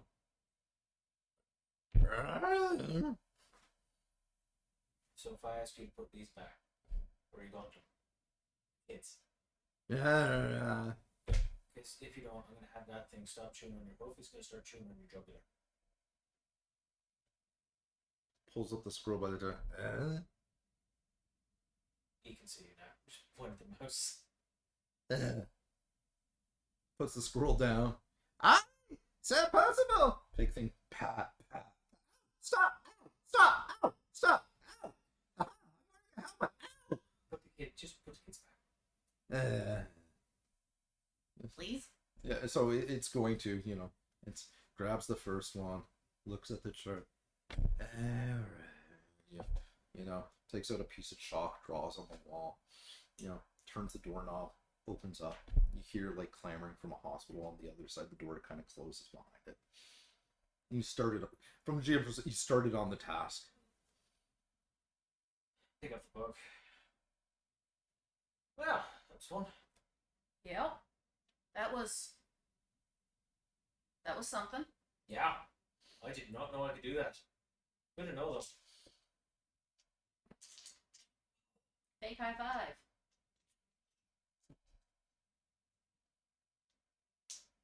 I really don't like the fact that one of these things is in my head. I mean, I dropped something on it, but We probably figured our way to get it. So you guys are headed back. Start. All right. You guys are able to go through. You see, as you walk by the nurse's stand. Good dads. Yeah, good dads. She starts slow clapping for some reason. I walk faster. Joe, For some you have a good day now. Thumbs up. Yeah. She seems like a good ass. Yeah. You guys get out there, and Luce is there with the car waiting for you. Lewis? Hey, how's it going? Yeah, pretty good. Yeah, I got your phone call. I didn't. What? That phone call. You called me. You said, "Hey, Luce, I'm at the sanitarium. I need you to pick me up." I did not, actually. But Yeah, you did. I'm glad you care. But I didn't. Where were you? I was with Babs and Roy at the house, and I was just cleaning up. She's having tea So who with wanted him Mordecai. away from there? Let's go back to Babs then. Fast. Okay, so we get in the car, making haste. We're gonna take a 5-minute break to pee and refresh ourselves, and then we will continue. Yay! What?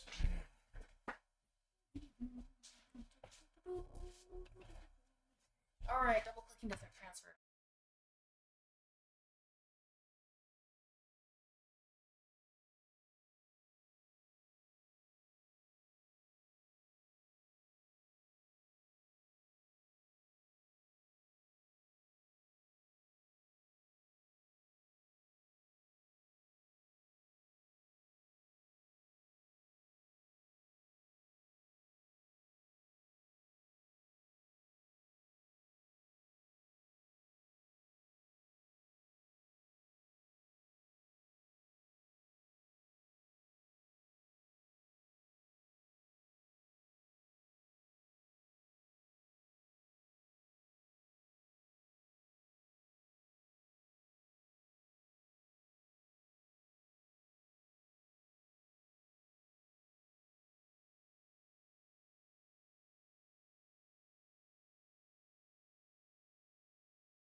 And we're back. Sorry about the wait.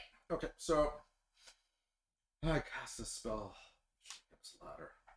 I think that was way back with the death ladder, death metal, and squeaky. Yeah, I kind of factored in, but nonetheless appropriate. So this is driving you guys back. He's like, yeah, I got a phone call from Declan a while ago, just saying to pick you guys up.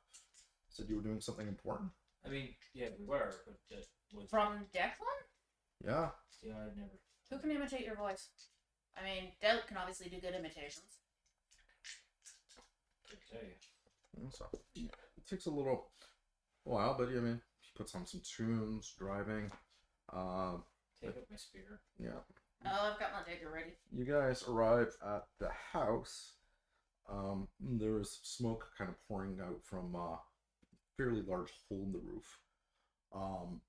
The door is off its hinges. One of the legs looks like it was hamstrung pretty badly. And the cottage is actually kind of tilted on its side. Lewis is chubby. Is like, what the hell? You know, flips out his aim is getting. He's running towards the door. Start having a look around as I'm walking towards the house. Okay. I'm doing my bounce magic off to see what's Okay. Roll. going on. Make the rolls. Magic wise.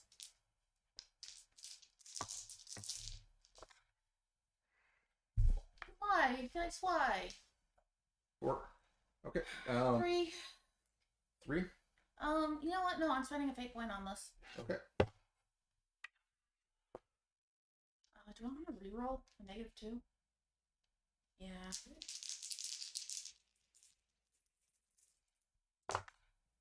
Much better. Better. So then we're up to 7. Okay. So first thing you notice, Which you kind of pointed between I'm us. pointing to Charlie, is that the explosions came from the inside of the building. It wasn't somebody trying to get out, trying to get in. It was somebody trying to get out. Okay. So you definitely got that. As you kind of, look around and scout the outside, first thing you pick up is old magic. This isn't your everyday nightmare fey magic. This stuff is like from when you remember when Baba Yaga was pulling out pins and putting pins into dolls kind of thing. That kind of old world magic. Like it's old even by fey standards, and you're just getting glimpses of it everywhere. The fire, the door, the scour marks, everything. And as you look around, you noticed you kind of look at Lewis's car, and it's not touched by any of it. So if this happened, that car was not in the parking lot when it went down. There would be like some residual reverberation of magic kind of clinging to it. You're not seeing that. The other thing that you're noticing is that you're not picking up anybody. Like you're looking around from the outside. Nobody's lurking in the shadows. Nobody's like observing you. You're doing your I'm streetwise on my A game, in the mean streets of Arden, and you're like, as far as the rest of the world, anybody walking by, it's a cottage, it's a house, nothing's amiss. Like, and you're like, if strategically, if somebody was gonna be spying on us, they would be there, we're there. And somehow, I don't think Ruth McGillicuddy from next door, who is, brought us muffins every Thursday, is that person. Morning, Ruth. Yeah, and also she's blind. So, yeah, fair enough. So that's what you're picking up. You're getting reverberating, you're getting echoes via the magic on that. The magic is actually kind of distorting it because, like I said, it's old magic. The thing you do pick up on this is that there's a scent of almost like it's like somebody took, how do I explain this? It's like somebody took your like a really nice stack of pancakes, and that's the smell that they're. Let's say that the Court of Blades is the smell of pancakes, it would be like that kind of magic trail is associated with that in your mind's eye. I mean, It would be like somebody took a nice, warm, thick container of liver sauce and poured it all over top of the pancakes.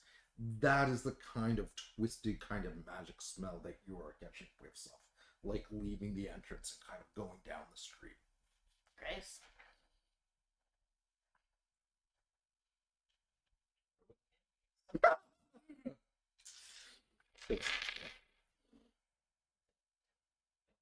Yeah. So Lewis is like, what happened? I was only gone for 10 minutes. And he goes running for it. Be cautious. Blast came from inside. It's like, I am cautious. I can't be. He goes to open the door. You guys hear a click. Shit. Magic shield bubble. I'm gonna try and do it around him. Okay, go for it. 3. Okay, and it works off like a charm. And Lewis takes the door off its hinges. And that was the click. Boom. The guy Kind of like he kind of looks at you. Be careful, there's a trap. Don't. I can't get out. Don't. I'm gonna hit it with my aid. Get help. You know, go on. we love him, but he's not. Lewis. Yeah. Just like slowly walk up the stairs. It's like, I don't think there's air in here. That was you're fine. That was Lucas because the last thing that she told me that he told me that he dealt with was people hiding grenades under things. He pulled over. Oh. We told you to charged right in. So There was air. You made the yeah. Yeah. So it's not a Now that we're there, though, I'm going to like look around. Check wires. You definitely need to be more cautious, though. yeah. Yeah, look around for tripwires and stuff like that. Yeah, no tripwires, nothing like that. Place is destroyed though. Like table is like broken in half. The bookcases have been pulled Where was down. Mordecai being kept? There and there. Yeah. There's a broken teapot with shortbread spilled all over the ground. Oh, come on. Why? What's wrong with you? And he's like, Baba Yaga, Baba! And he runs upstairs. Baba! Roy! Bob! And you know, hear him like going around. He's like, I can't find any one of them. Did you see the head?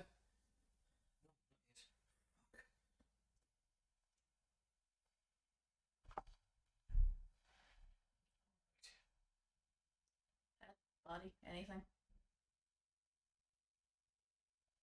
Say that again? Head? Looking- Body? Anything? No. So they recovered Mordecai. Took Babs, but she's got a history with Queen of Dolls, so chances are they're gonna have a chinwag before anything happens. And knowing Babs, that chinwag's gonna take a while, so that gives us a bit of time. Actually, I'm gonna give, you get a fate point. You I get a only fate understood point. half the words he said. You just fate point. That's what you need to understand. You just knocked my back. Yes. Well, I said Babs has history with Queen of Dolls, which means they're probably gonna have the chinwag Chinwag. Okay. before anything goes down, and knowing Babs, it's gonna She be talks. a while. So, alright. So, and I'm saying that to Lewis. So, And he- Melissa's doing the you just, and then you go with the next one. It's like, okay. I've got a bit of a harebrained idea.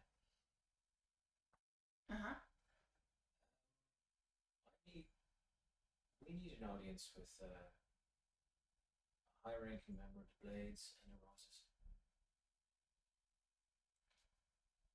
Zed's in the undermarket now. So the only person I know who can really arrange that sort of thing would be Zed. Kind of And maybe you. like poked your shoulder. That's not entirely accurate, Mr. Ambassador.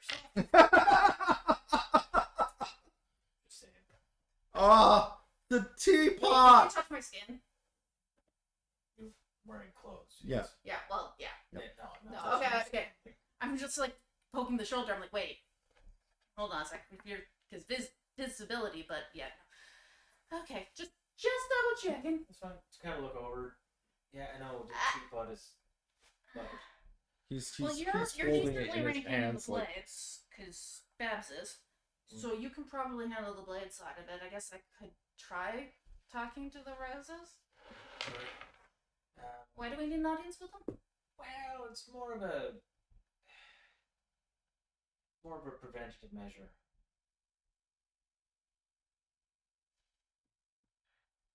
That's not going to go over well. Well, I would like to speak to you about mystery preventive measure. no, it's if we're going after Babs, if they've made a move for Babs, they're in their endgame. This is the last of it. They weren't making a move for Babs. They were recovering their informant. Babs ain't here. They're going to take her with. Roy! Babs! Where are you? Send her away. You don't know that!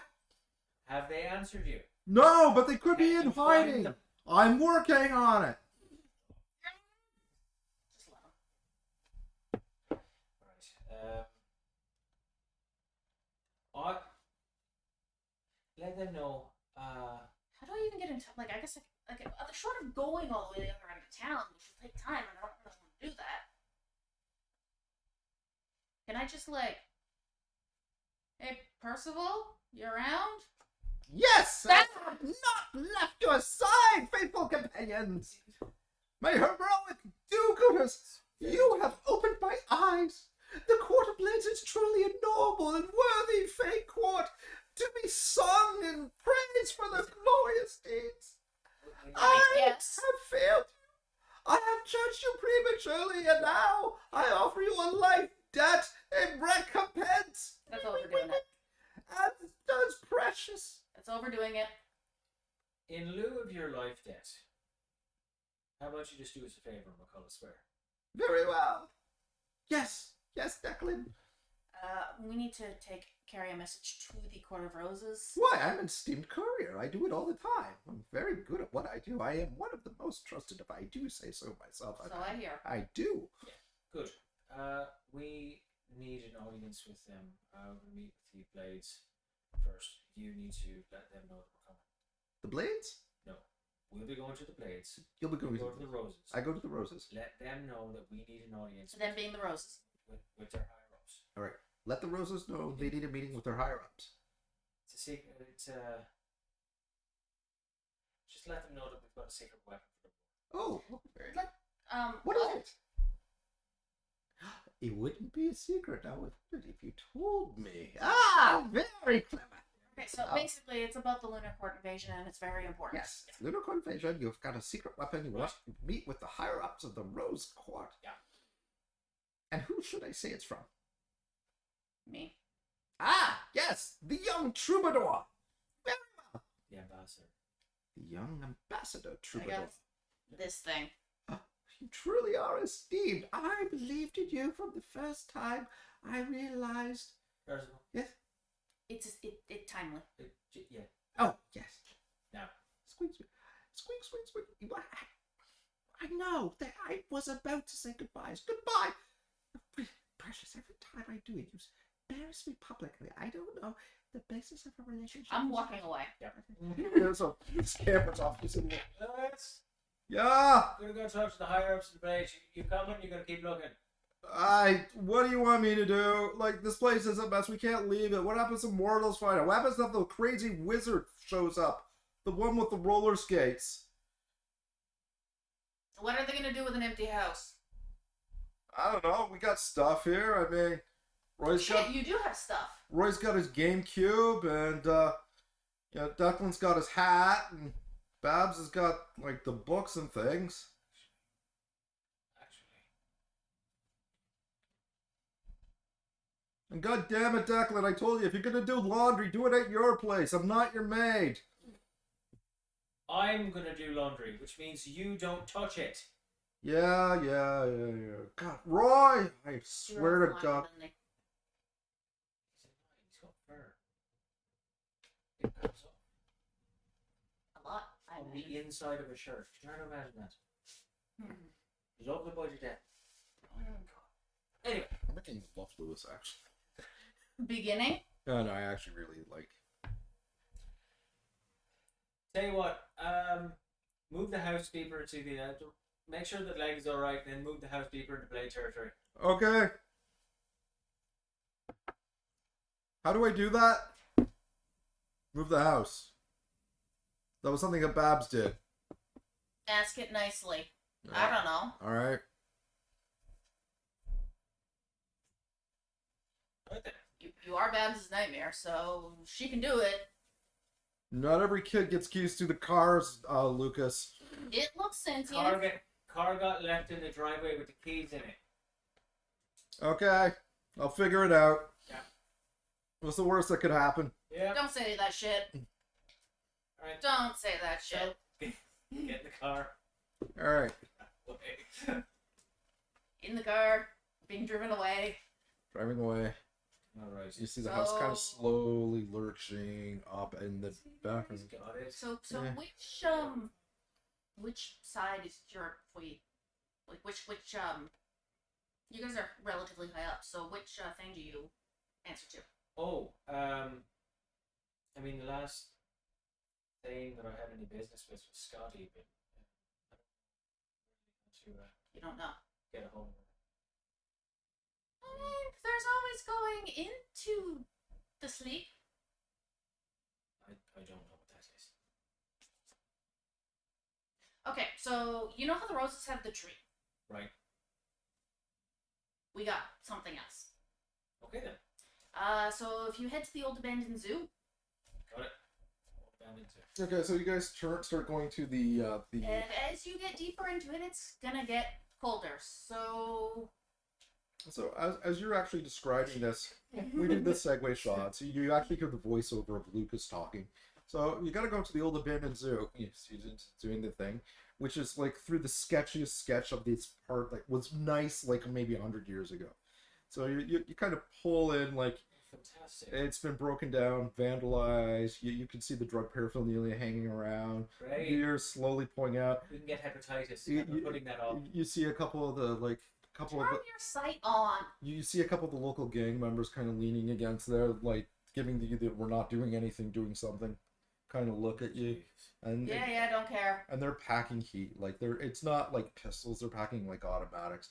Driving down there, you see some tents, and and as you pull in, you can see like the abandoned sign, kind of like the white that's turned yellow over time, the rusted metal. So basically, story goes, the reason this zoo got abandoned is people kept disappearing because they were wandering into the sleep.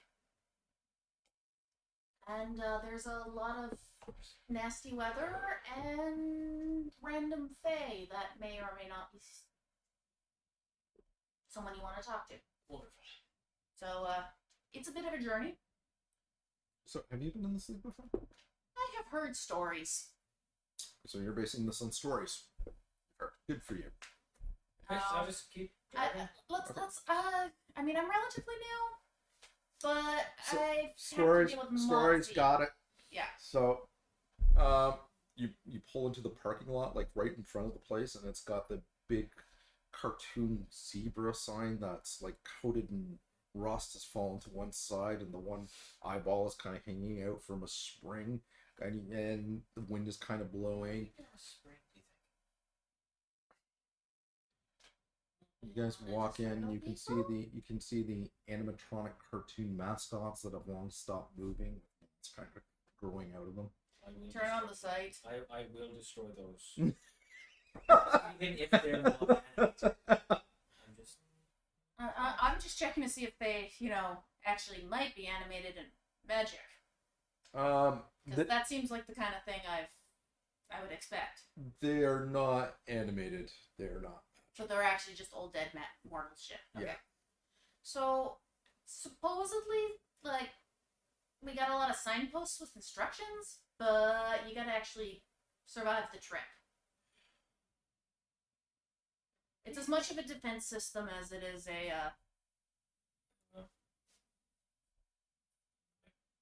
All right, let's do this. Okay. Roll for notice.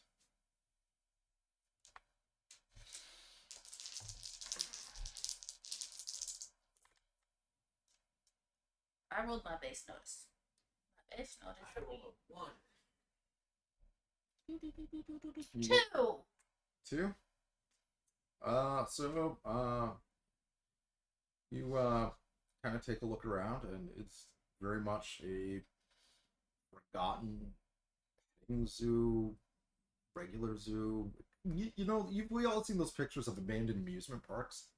Peterborough Zoo. It's the Peterborough Zoo. Got it. Imagine a zoo that is roughly the size of half a golf course, and the most exciting thing there is a camel. And by camel, I actually mean llama. I was gonna Not say. even joking. No. They might have upgraded and gotten like a water buffalo or some shit. I don't know. That sounds awful exotic. Okay, so you guys are wandering around, and it's rotting out cages, corroded, bars have been bent, like happy signs turned down attractions. You walk. This is literally the best random table in the fucking book. Okay. What? You I'm excited. yeah, I know. I'm getting weird looks from you guys. You walk by the one signpost, and you pull out a little brochure, and you look at it, and it shows where all the things in the zoo are. You use, like, for you, when you pull it out, your sight kicks in, and you can actually see the access points into the sleeve.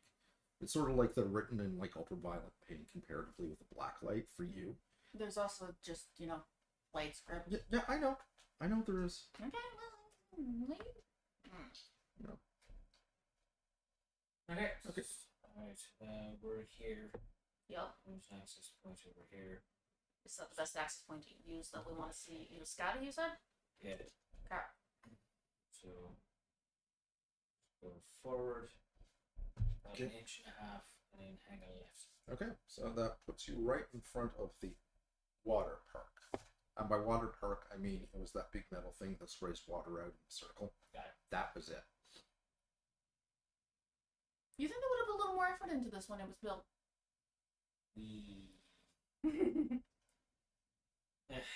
Walk through. Walk through. Yeah, it's not so much as a walk as a drop. Yeah, the ground, like, you're standing, water, they should put more, and that's when Alice in Wonderlands you, and you guys are free falling, you're falling past stuffed giraffes and kangaroos, past signs, cotton candy machines still working as you plummet, Can I get some cotton candy? slowly going down, and like you're plummeting, slowing down, and your feet kind of touch the surface, and you're standing in effectively what appears to be a pasture with fluorescent blue grass. You can see palm trees kind of waving in a circle around you. This is not what I was told it would look like. And you're standing on like a little patio outcropping of silver bricks that go off in 8 different directions. I was told eternal winter. There's a signpost, and it's got directions in basically nightmare script pointing into different things. Oh, right. I read the signpost. Sure. Okay. One is pointing towards. I need to take a moment here because I did not know we were going to this league today. Thanks, Mariah. Sorry. At all. So, Sorry. I mean, if you wanted to talk to Scotty and has no or someone in that general rank yeah. and has no way of contacting them, this is how you do it. Okay. Hang on. Because So signpost reads. There's one point to the left down the path is where you need to be. Next one is where you want to be. Last one is where you were. Another one is this is a great place. You really should check this out. And there's another one. Oh God, whatever you do, never ever go down this path, no matter what. these are all in Blade scripts specifically. Certain death, certain fortune, and back to start. Well, I would like leader. You're in the Asian pasture here, and then the road's kind of volume you're quiet. The road's kind of octopus out. I mean, does it tell us where Scotty is? Well, I mean, that would be where we want to go, right? Yeah. Um, Is that where we want to go or where we need to go? this is where we need to go. Yeah. She's about to, yeah. So go down on the where we need to go path. Okay, the Indigo path. Give me a second here. Where is this league tables? Can you find it for me quickly? Yup. Okay.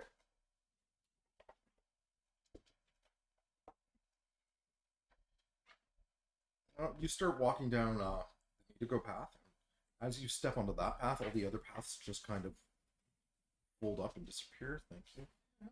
So a little easier.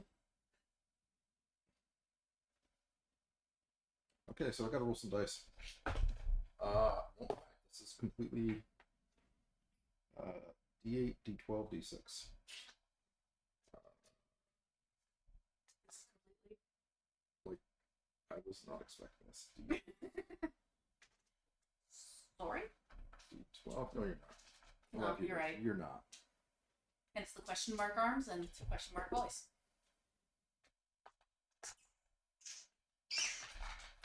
I'm beginning to feel very empathetic to the D&D players right now.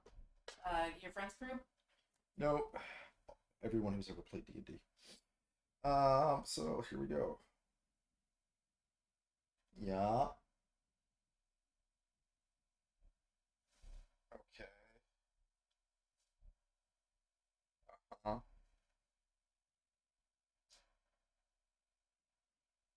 Okay, that's fine. Man, I want to check something else.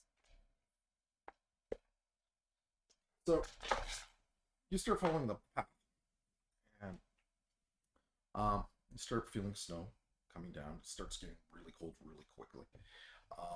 The path starts to turn and start doing really, really sharp angles, like you're doing switchbacks, getting back and forth, and the temperature is dropping. Like there's drifts everywhere, but you're still sticking through the path. I need you to make physic rolls. It's not physique rolls. Physique rolls. 2.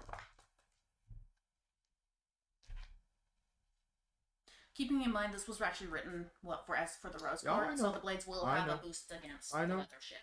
I'm just reminding because I Yeah. kind of forgot for a minute. Okay. Physique.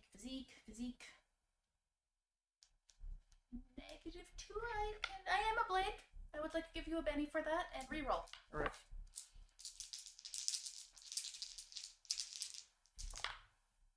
You're fine. Sure. You're both okay. You're able to scale up the hill pretty quickly, and you see Baba Yaga there. Yes. And she's not responding to you, but she seems very. Actually, notice rolls. Also, those are the sub-locations which tell you which table to use and what the modifier should be, kind of thing, if you want. 3. We would have been old Arkansas at the Okay. beginning. Yeah. She's translucent blue. Like not like a ghost, but like a memory kind of thing. But she's talking to someone who's obviously not there. And then she starts walking up the path. I got a 2. Yep. You see it too? Okay. She's going up the path. I take a look for that could be a trap. Take a look for signposts. No signpost. Cautiously follow weapon out. Yeah, okay. As you fall, Testing you my see steps. you see the house. No explosions, no stains of magic, just as it was before. Except the house is also that same kind of translucent blue. The wind is buffeting. You can start hearing it howl. It's getting really hard to stay on the path. You're actually you're not snowblind. Like you can see it, but you guys are fighting tooth and nail just to stay on the path. But you both passed your rolls last time. I'm not gonna re-roll it. So you see Baba, and she's just kind of standing at the door, looking at both of you in the distance, and she's doing this. Right. He was a. God, even as a memory. I'm looking for like directions, basically direction stones, anything. Tell me if this is a trap or. You do find a. Actually, no. You do actually find one stone, and it's got an arrow pointing in the direction, Okay. and with a little warning underneath that says "Stay on the path." Okay, so definitely don't leave the path. All right. So the path takes you right into the cottage through the front door. And as you do, you see the table and everything's the way you remember sitting it, and you see you there. You're putting the head on the silver plate. And Baba says something to you. You don't hear the sounds, but it's kind of muffled. But you put the head in. You pick up your phone and you remember it's like, oh, I gotta go. Babies. So you head out the door, and Lewis is there, and Roy is there, and they've got the head, and the sound starts to flow in. And while this is going on, the scene begins to unplay before you. What are you doing as this is happening? Like the path is leading you straight through the house? I'm looking around. I'm trying to see what's going on. Why this is happening. Okay. It's the memories happening. You hear voice. Baba Yaga? Mordecai. It's been a long time. It has been. You were going to tell me what you were up to.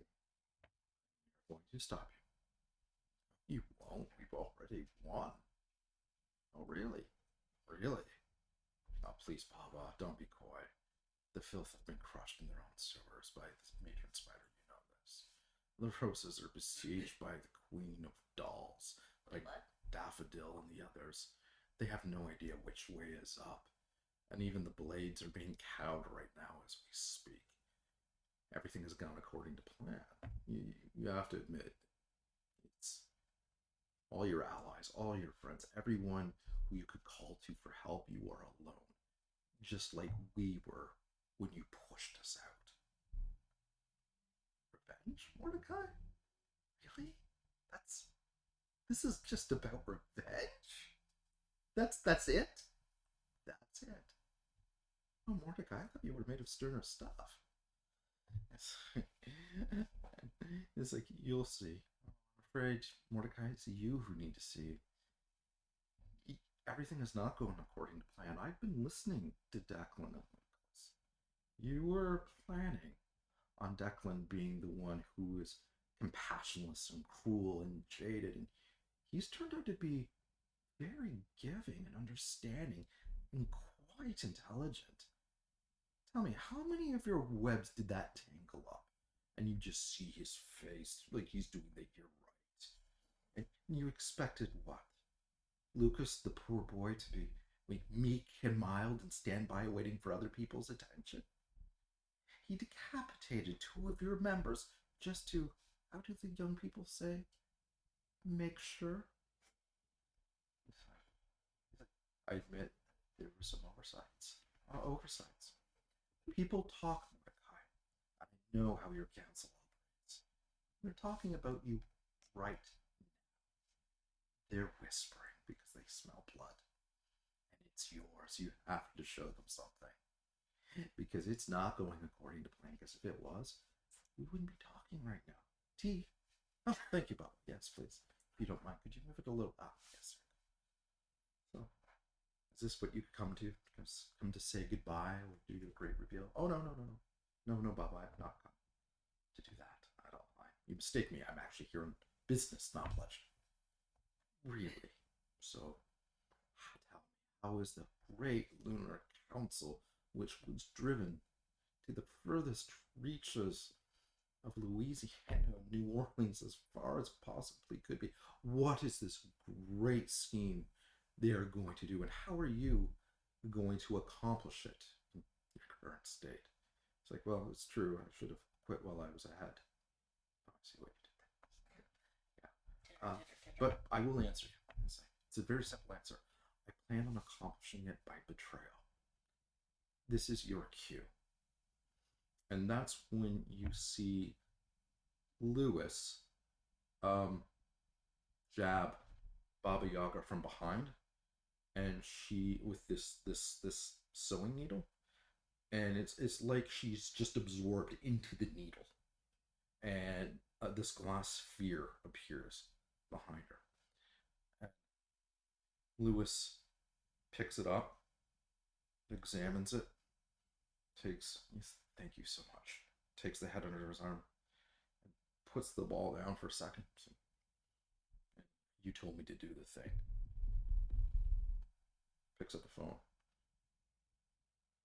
And you just hear Declan's voice coming out of Lewis's mouth.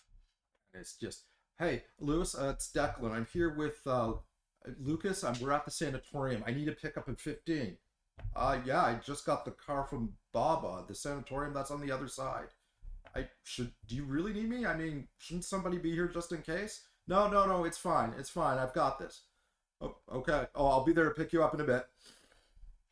And that's where the memory kind of fades, and you see them walking out past you, towards what would be the front lawn. I'm guessing he took the ball. He took the ball. He took the head. Did he de-shift? Do we see who it is? Nope. He did not shapeshift in front of you. But he definitely was able to mimic a voice, no problem. And the path continues out the house. No, that makes some sense. Just walk. If Baba didn't figure out they weren't Lewis, maybe they were Blade, because she should have been able to sense. Roy. What? Roy's not that competent. Says who? Every time I've seen him? Says Roy.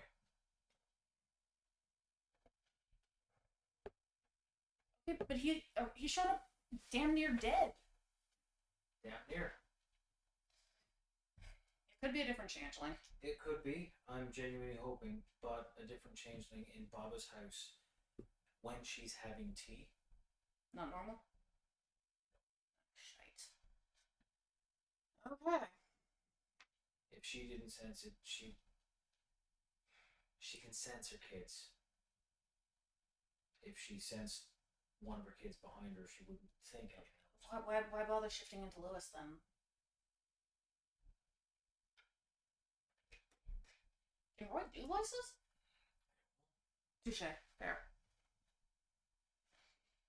As of right now, I got a bit of right. We should probably talk about this. So I've got about 4 coins. Coins? Yeah, coins that the council has. Okay, what are those coins? Took them off their body. It looks like an insignia of some sort. I'm guessing it's an object of power, Okay. which means we've taken 4 pieces of territory. Fuck!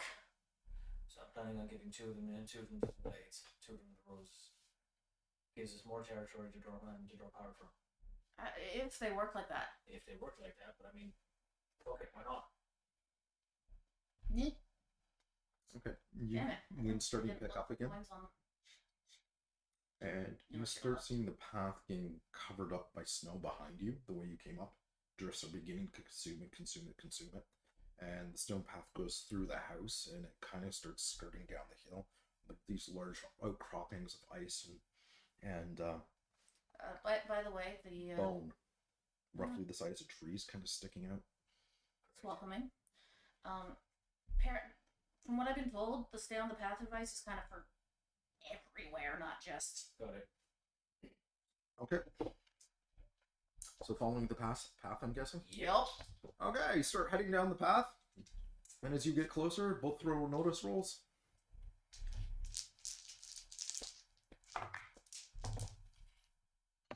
I mean, I didn't quite roll yes, but 6? Also, Jesus, okay, great. Makes my life easier. As you're approaching, you hear wind chimes. And then you realize they're not wind chimes, they're suspended cages from these large outcropping of what appear to be oversized rib bones from giants. Suspended in iron cages, so take your bane are effectively mirror faces. They're men, women, children, and they're in these cages that don't have doors or locks, and they're kind of looking at you. And as you get closer and closer, you hear these voices. Let's show you your future. Have a question. Give us a question. We'll give you answers. Just take our place. Take our place. It's like, please, Declan. Declan, help me. You hear the voice of the one of like friends, family, people you've worked with, co-workers, Moxies. Hey, who it is? Come on up here. It's fine. It's beautiful view. A beautiful view. Was that actually supposed to convince me? You see the twisted mirrors with the cracks and look at you, and you see your own reflection talking back to you. Was that supposed to impress me? The reflection. I didn't say impressed, but moving along. I know what you're looking for. I know the answer. Who's coming next? Congratulations. You're missing a piece of the puzzle. I know what it is. Probably. Don't go. Not gonna do much use about the puzzle if I'm in a cage. You're going to die at the Battle of the Bands. Oh, that just sounds stupid. That's a hell of a way to go. Your revenue's gonna go right up. Jesus Christ, I mean, you guys are cynical fucks. You can both get some for that. Well, it's the quarter blade. I know. I'm impressed. I'm not upset. I'm actually genuinely impressed. So you're transitioning through this, and you see what effectively you think is a fairly large gorilla with short, stubby legs. And then you take a look at the arms. The arms are like bullwhips. And it's just sitting on one of the bone outcroppings. You know, it's one of the last ones. It's just looking at you. It's got, icicle. It's just twirling it around like somebody would be twirling like a switchblade. It's just looking at you, and you can just and you can see the steam coming So out of it's its got nostrils. tentacle arms and it's managing to twirl a switch. It's got hands at the end of the tentacle arms. Oh, okay. Nice. Look at it. Oh, okay. Keep walking. Hi. Not a talker. Got it. We need to go there. Taps the sign underneath. Feed the animals.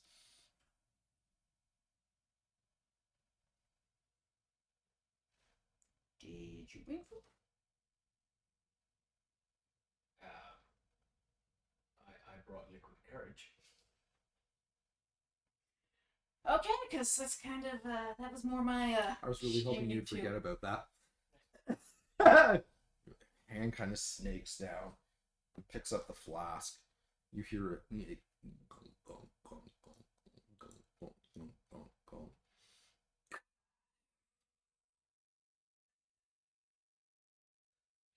Descends, returns you the flask.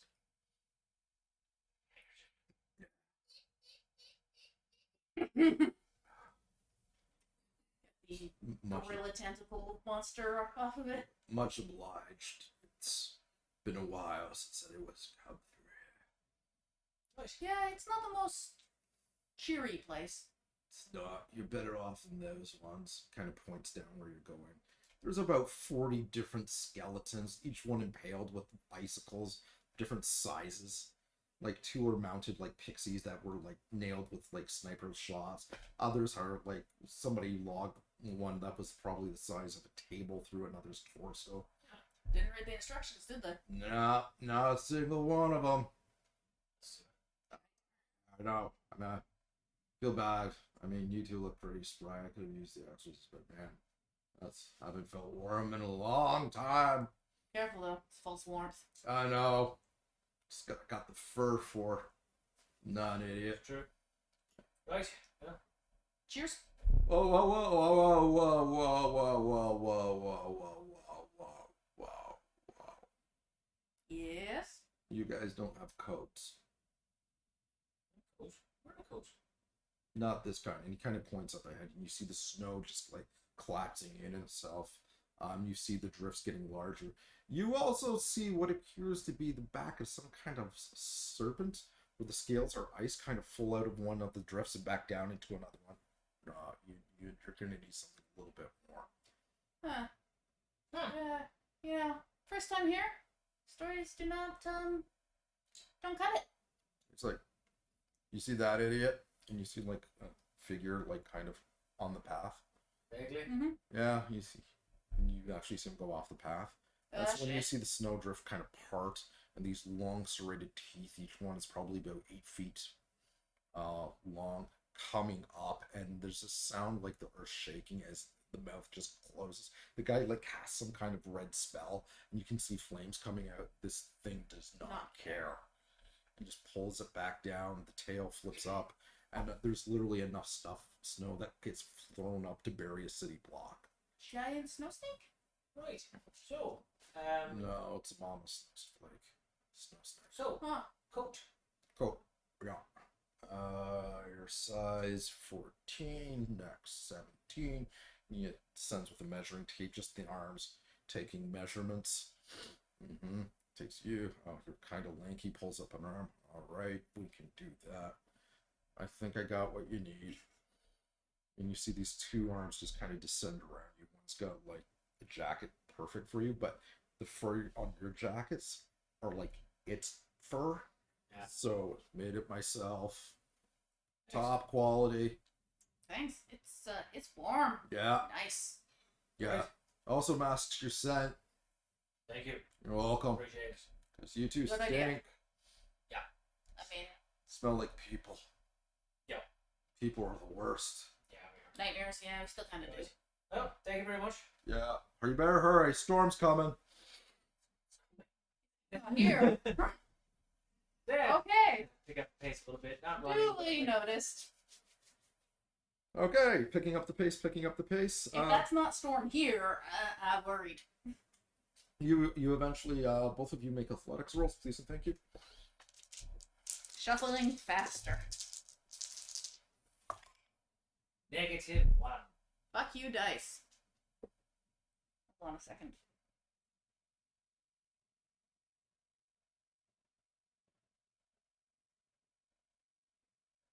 One. Okay. So, you're taking 1 point of physical. You're taking 2 points of physical. Okay, that could have been worse. Yeah, it really could have. So, as you're running and running, it's turning into a hailstorm. It's just like the size of golf balls. They're just hitting and shattering. You swear you've been shot with things that hurt less. But, Technically, this is an untargeted AoE. yeah, but you already rolled your dice. Well, you didn't tell me what I was doing. And you're also fine. Ish. So, you guys I are also thought it was a separate effect. So hail's coming down, it's shattering. As you guys are running by, you're seeing half a torso of the guy who was up there ahead of you, and you saw where the teeth just shredded like right down the middle, where he's clinging to the pathway, and you see the snow just kind of sucking and absorbing him off of the pathway. And just as you get closer and closer, you see this little blackbird there, and it's just kind of shivering on the ground. It's like, can you help me, please? It's cold. The wind is too strong. I can't. Is it on the path? Yes, it is. I can't fly through this. It's. Alright, come here. Thank you. Thank you. Where are you headed? That way.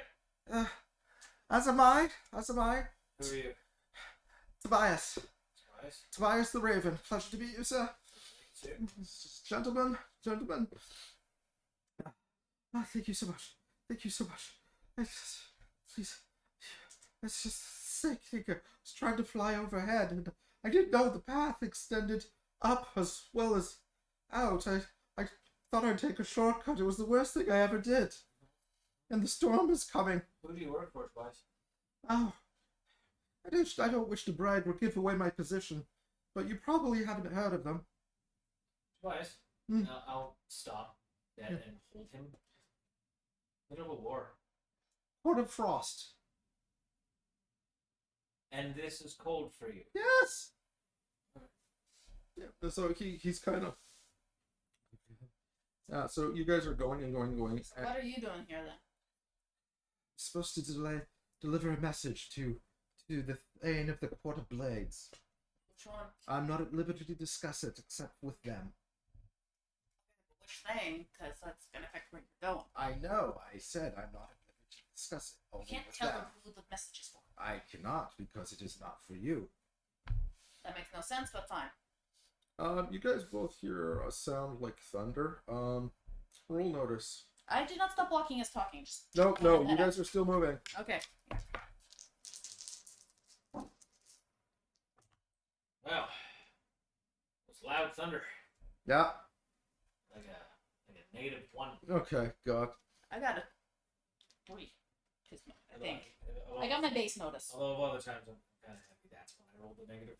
Okay. I got a 2, not a 3. Okay, so you got a 2, not a 3.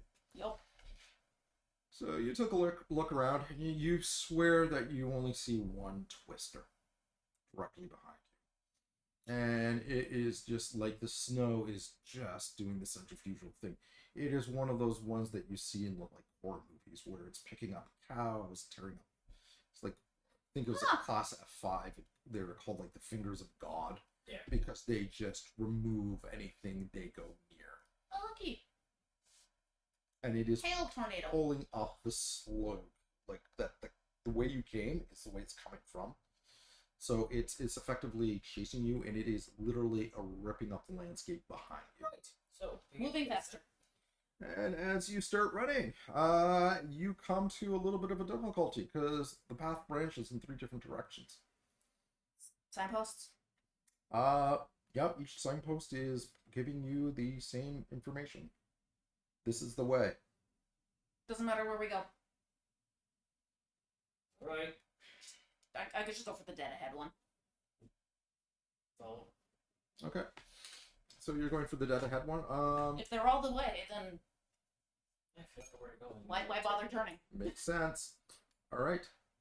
As you do, can I get you to make will rolls, please and thank you. Jesus. Walk. -1. So, 2, and my base will is not terrible. 5. 5. Okay. So you're running. You feel the pathway as you're running on it effectively cave out from underneath of you. It's like being on an ice shelf. You drop very similar to the way you got here through a hole in the ground. Ice shatters and you're falling. You're seeing some aims floating up in the air. You're falling a little bit further. You're seeing bottles of booze that you recognize as being exclusive to the crowbar kind of lifting up. As you're still going down further and further, and as you do in the one like cavern wall, because it's a pretty big cylinder of ice, you see a reflection, except it's not you, it's an image of Mr. Boogaloo, and he's being held up by the spider matron, and her children are slowly devouring him from the bottom up. And he's like, and Lucas, rumor has it Lucas can stop time. I don't know how I do it, but that's what Mick said. And Mick never stops talking, you know? She just won't shut up. I can't take it. I mean, my name's not even Mr. Boogaloo, it's Eric. Eric the guitar. I've told you everything about Lucas. He's got a band. They're doing something with the Battle of the Bands on the weekend. It's this whole thing. This is of no cousin Moxie said about Moxie. What did you say? Instrument? The Moxie? Yeah. The Roses are getting together for something big. That's all I know. Where is this being performed? It's like at the big concert hall on the ley line. Yeah, the Green River. I mean, sure, why not? Oh God. And then you dropping further down. Oh, look. Someone else met Moxie. That's what you get out of it. Pretty. Like, did someone meet Moxie and want to kill you? It's a Thursday, is it? You're What falling. do you mean, the Moxie? You're falling further down, and you see Raven, and then the doctors are talking. How she's like, well, she's doing really well, and you can see Raven, and she's actually You don't remember Raven being so buff before. She's kind of like doing the flexing. She's got guns now, and you're not sure where those came from. I'm sure she's thrilled. Yeah, she's kind of like, what like you're falling down, and you can see a reflection of you, and it's you. Your reflection is tapping against the other side of the glass. Literally right here. What do you want? Who? Oh no, you're not with her. Oh. Him. Him. And as Oh, so my reflection. yeah, so Doubt is looking at you, and Who are you? it's like, oh, I'm you, but I'm the you you're gonna become because no matter what you do, I'm inside of you. Something. Oh, you're that bullshit. Yeah, I'm that bullshit. Fuck off. Yeah, let's see about that. Roll will. Again? Yeah. Different will roll. What, another save? I'm hot-headed. Okay.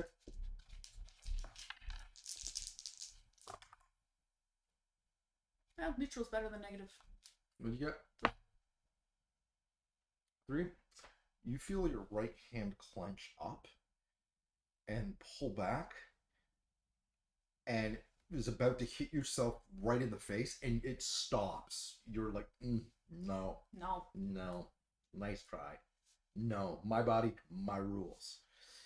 And that's when you kind of descend on this glass gridwork floor, and you just hear this voice, and you know this voice. What is the meaning of this insolence? And you see Scotty turn around looking at you, and you are in this vast room. The floor is like polished glass, except you're pretty sure it's ice. You see the stalagmites going up, and she's standing there like fully armored, sitting on her throne. And you can tell there are other couple blades there who are high ranking, including the what's her face that you saw at the crowbar. She's standing there, but like decked out as in role, and you're just there. It's like there. What are who why? You're not here in No. this. So that's where you got dropped. Wait. We know you, don't we? That's when the floor gives out under you. And you start falling. Just gonna look at the price. You don't mind if I let you go now? The storm's kind of falling. Seems to be your thing. What with the wigs? Oh, I don't mind. Yeah. I don't mind. Thank you. It's a pleasure. You too. And you're falling, and you see him go off in the distance. And as you do, you see like broken teacups from Babs's house floating up. You can actually see reflection, and it's the Roy reflection from when you were going to see Stephen. And you just see him putting his hand against the glass, and he's like, run, and you're falling, and then you hear the beating of wings, and the Raven's like, I almost forgot, you did save my life. I owe you something. What can I do to repay you? I mean, I don't know how much long you have before you hit bottom, and I hate to leave my debts unpaid. You actually see a spinning wheel for some reason kind of coming up.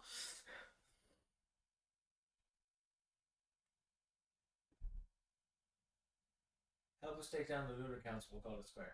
It's like, oh, that's it? Mhm. Oh, very well. Even if I'm dead and gone, just do your part. So he perches on your shoulder, and he starts whispering into your ear. And this will be the thing where he's like,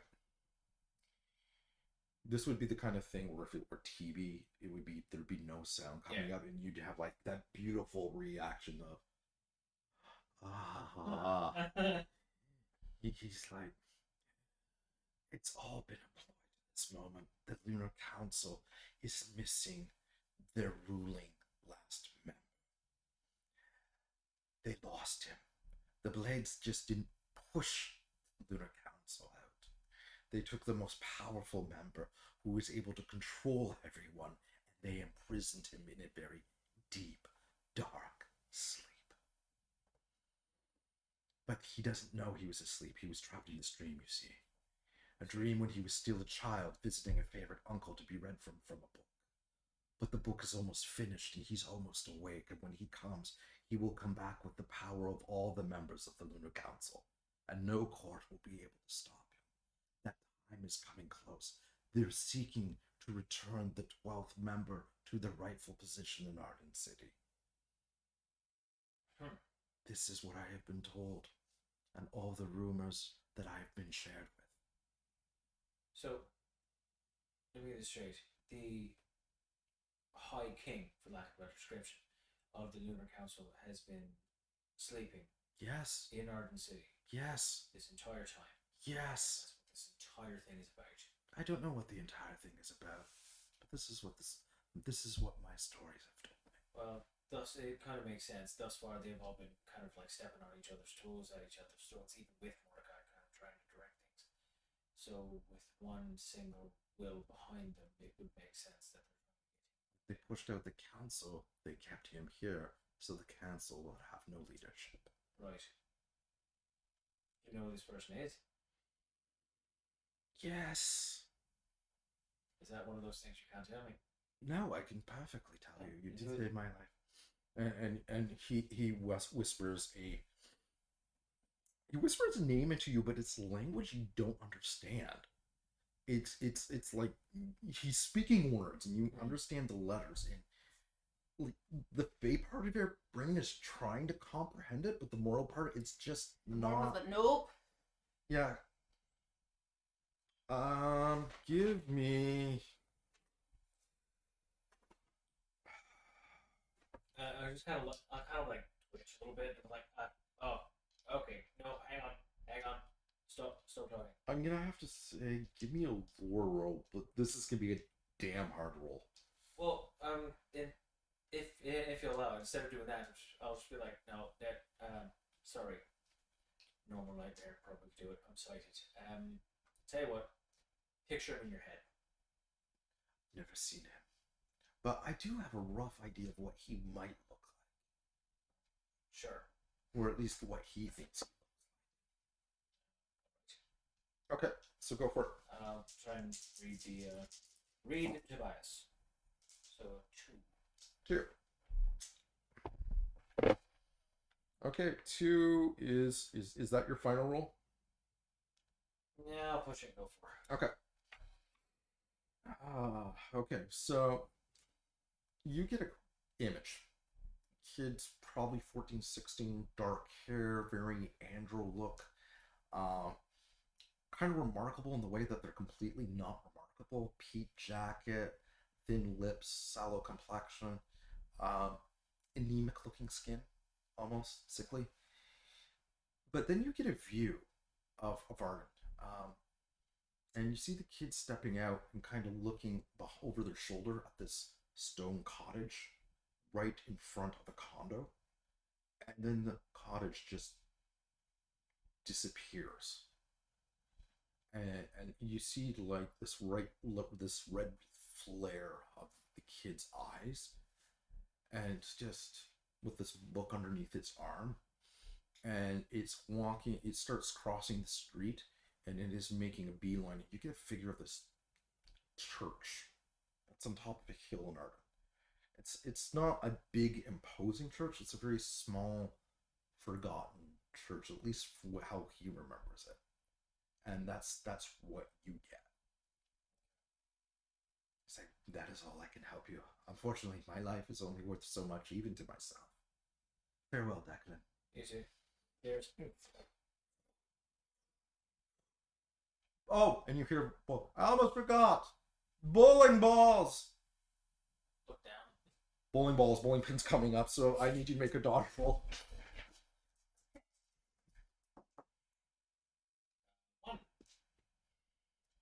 1. Take 1 point of physical. You're doing the Harry Dresden kick, fly, turn kind of thing, and you're like, okay, I got it, clang. Oh, god damn, in the ego of all places. Fucking Swedes. Yeah. That's a bit of a callback. It is. So call back to my vampire game. I'm not actually racist or Swedish. And that's when you hear you start to slow down, and you hear and your feet gently hit the thud, like laying gently. And that's when you hear the schlink of about a dozen different spears being aimed at you. I like desktop. Right. Got another pair of shorts. And you hear a very familiar voice. What are you doing here? It's Maddie. And she's got she's got long flowing red crimson robes. Her bow is out with a ruby arrow pointed directly at her head. Yeah. I don't even know what the plan is. No, you're not there. I know. I was really hoping you'd land next to me. So, and you've got the high royal, like the guardsmen, not the knights, but the guardsmen that protect the king and queen of roses with spears pointed at you. There's this large, the king is a thunderbird, and he's got the traditional pant on, and I checked with my sensitivity readers, and I actually went to members of various Native American communities, and they did vet it, so it's not just me. It's not problematic. And so he's huge. He's about 10, 20 feet tall. The wings are out. You can see the electricity blooming, and he's got this warmth about him. He's the head. There's this alienness, but he looks at you. You've come down, and he kind of gives you that's something you don't see every day. And beside him is the Queen of Roses, and she's as tall as he is, but green skin, flowers kind of flowing out the hair. You can actually see that the dress is just this beautiful, you think silk, you're not sure, but it just seems to be endless and flowing. And she says, you hear her say, yeah? It actually, little tidbit, the particular design of her outfit is actually based off of a mural, a painting? Anyways, very, very old art that they found way back in like the Middle Ages, and they actually called the image the Parisians because it looked kind of like the current fashion in Victorian thingamabob. But I don't. You might want to show the camera. Yeah. Your camera's a lot closer than ours is. Yeah, don't worry about Open the spine more. For you who have the book, it's on page 68. Right. She turns to Green you. kind of She androgynous. looks at you. Announce yourself, guard. And she's like, sorry, I can't do the high voice at the end of the game. She's like, guards, enough. Spears come up. Announce yourself. If anything, she have a Middle Eastern accent. Yeah, Definitely. I'm not. Yeah. No. She's like, announce yourself. And that's when you hear a voice before you speak. It is my darling friend from the Court of Blades. An inveterable companion and investigator, nay, worthy of deed, who assaulted and struck down a member of the Lunar Council. Declan of the Court of Blades, the first of many. And he's going, Book was fine. first, Stop him. he struck down Book, and then through blah, blah, blah. And then he told me to blah, blah, blah. Musical troubadour, blah, blah, blah. As we besiege the asylum's castle, blah, blah, blah, I present you. And you can see the king. He is just loving this. He Start stretching. he is just you get the feeling that this is the only humor he gets. He is just you're not sure if he's the courier or the jester at this point. He's like Declan Street of the Honorable Court of dramatic pause. And you can see her, she's fanning herself, and she's amused, but she's trying to let on she's not amused. Well done, noble knight. Thank you. Kind of like I'll do a polite bow, Yeah. and I'll just kind of stand up, look at Percival. Can I talk now? It's your cue. I just finished your Oh, introduction. perfect. Thank you so much. Squeak, squeak, squeak, squeak. I did mention you, precious. You were in this. Right. So, Wow. so, Alright. so we do a split screen shot of both the royalty of the roses, and actually both of the things, because they are together of the Court of Blades. Oh, And there's two. yeah, Okay. and they're looking down at both of you. No. And they both say in unison, "We don't have time for this. The war goes badly. What news do you bring?" The authoritative voice was the Blades. The other one was the Roses. And that's where game ends. I hate you. Oh, you're gonna hate him even more. Why?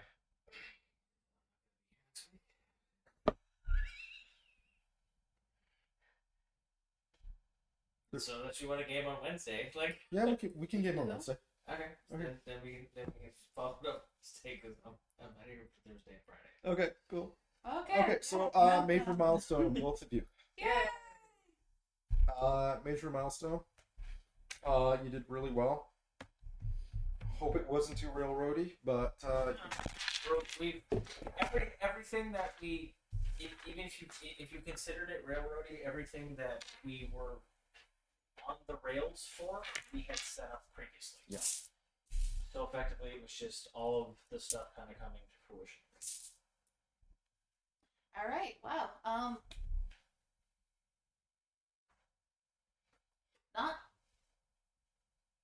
Not how I expected this split to go. Like, Well, yeah. I mean, you were supposed to be dealing with the Blades. Well, yeah. The roses like you, hence the switch. Yeah. I'm not an idiot. No, you guys did great. I loved how you fucking handled books so well together and got past Wachowski. That was... Yours? Yes. You're a good boy, you are. You're a good dad. Sure. Alternative lifestyles. Walk faster. You guys handled the book really, really well. You dealt with Slug really well. The investigation thing also really smoothly. Alright. Yeah. No, that was a lot of fun. I have extra fate points, finally. But I think I'm going to spend this one because 3 is enough. I'm gonna have fun. Any idea what you're doing for your I'm milestone? taking the first point of the first thing of deceive, just because You're using it a lot? I keep using it. I'm just gonna warn you right now. There are 2 games left. All right. I will probably grab a stun. Okay. Some sorts. Okay. I won't add to my refresh. But Okay. I don't know what that stun is going to be yet. Okay, so just let me know before game. That's all I ask. I mean, the check thing you did with the site would be a good one, and it would be thematic with what popped up in the Oh game. yeah, like my prescient suit swapped it with I think it was my because I haven't been using my investigate as much, but my investigate even You got rusty. even dropped down is still a 3. Yeah. So which is directly on par with my notice. So I just kind of swapped them, and I gave myself Prescient. make them deceive. So No, but what I'm saying is technically the check thing is supposed to be a stunt, so the what thing? the check thing you did with the magic through check. One of the Oh, that yeah. one That of would be a fun one to. one of the things that this gets back to the lore that we wrote. We said the Blades pushed the Lunar Council out. We never actually said how they did it. And I was thinking about that. And I was like, okay, well, they pushed them out. Well, what's to stop them coming back? The Lunar Council is just like a council of serial killers. So what do serial killers respond to? Well, they're basically all alpha, so alphas respond to a more alpha. So they're leader. Okay. So why hasn't that person done something? Because she's been imprisoned. And they kept it. But also, in general, the kind of person doesn't deal well with being beat either. So. Yeah. So now you know who that kid is in the intros. Yay.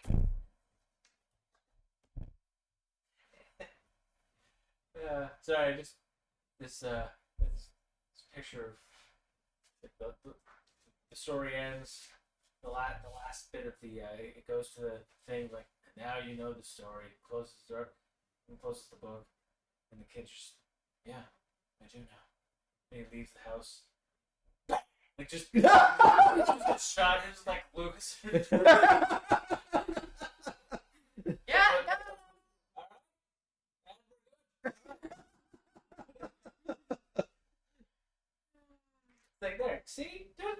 powerful you are. Couple miles out, high-powered rifle. I mean, Faye, so it would have to be a gun like, but you know. Yeah. No, and the salute kind of threw me for a ringer. I wasn't expecting to use it, but I tried to give you something to work with, something fun. It's good. I like it. Okay. 7 Ps? What? Oh, hey! How's it going, Todd? Does that mean something to you? Yeah, I will be on in a little bit. I will chat to you in a bit online. We're literally just We're wrapping up. just wrapping up. It went really well. I'll tell you all about it.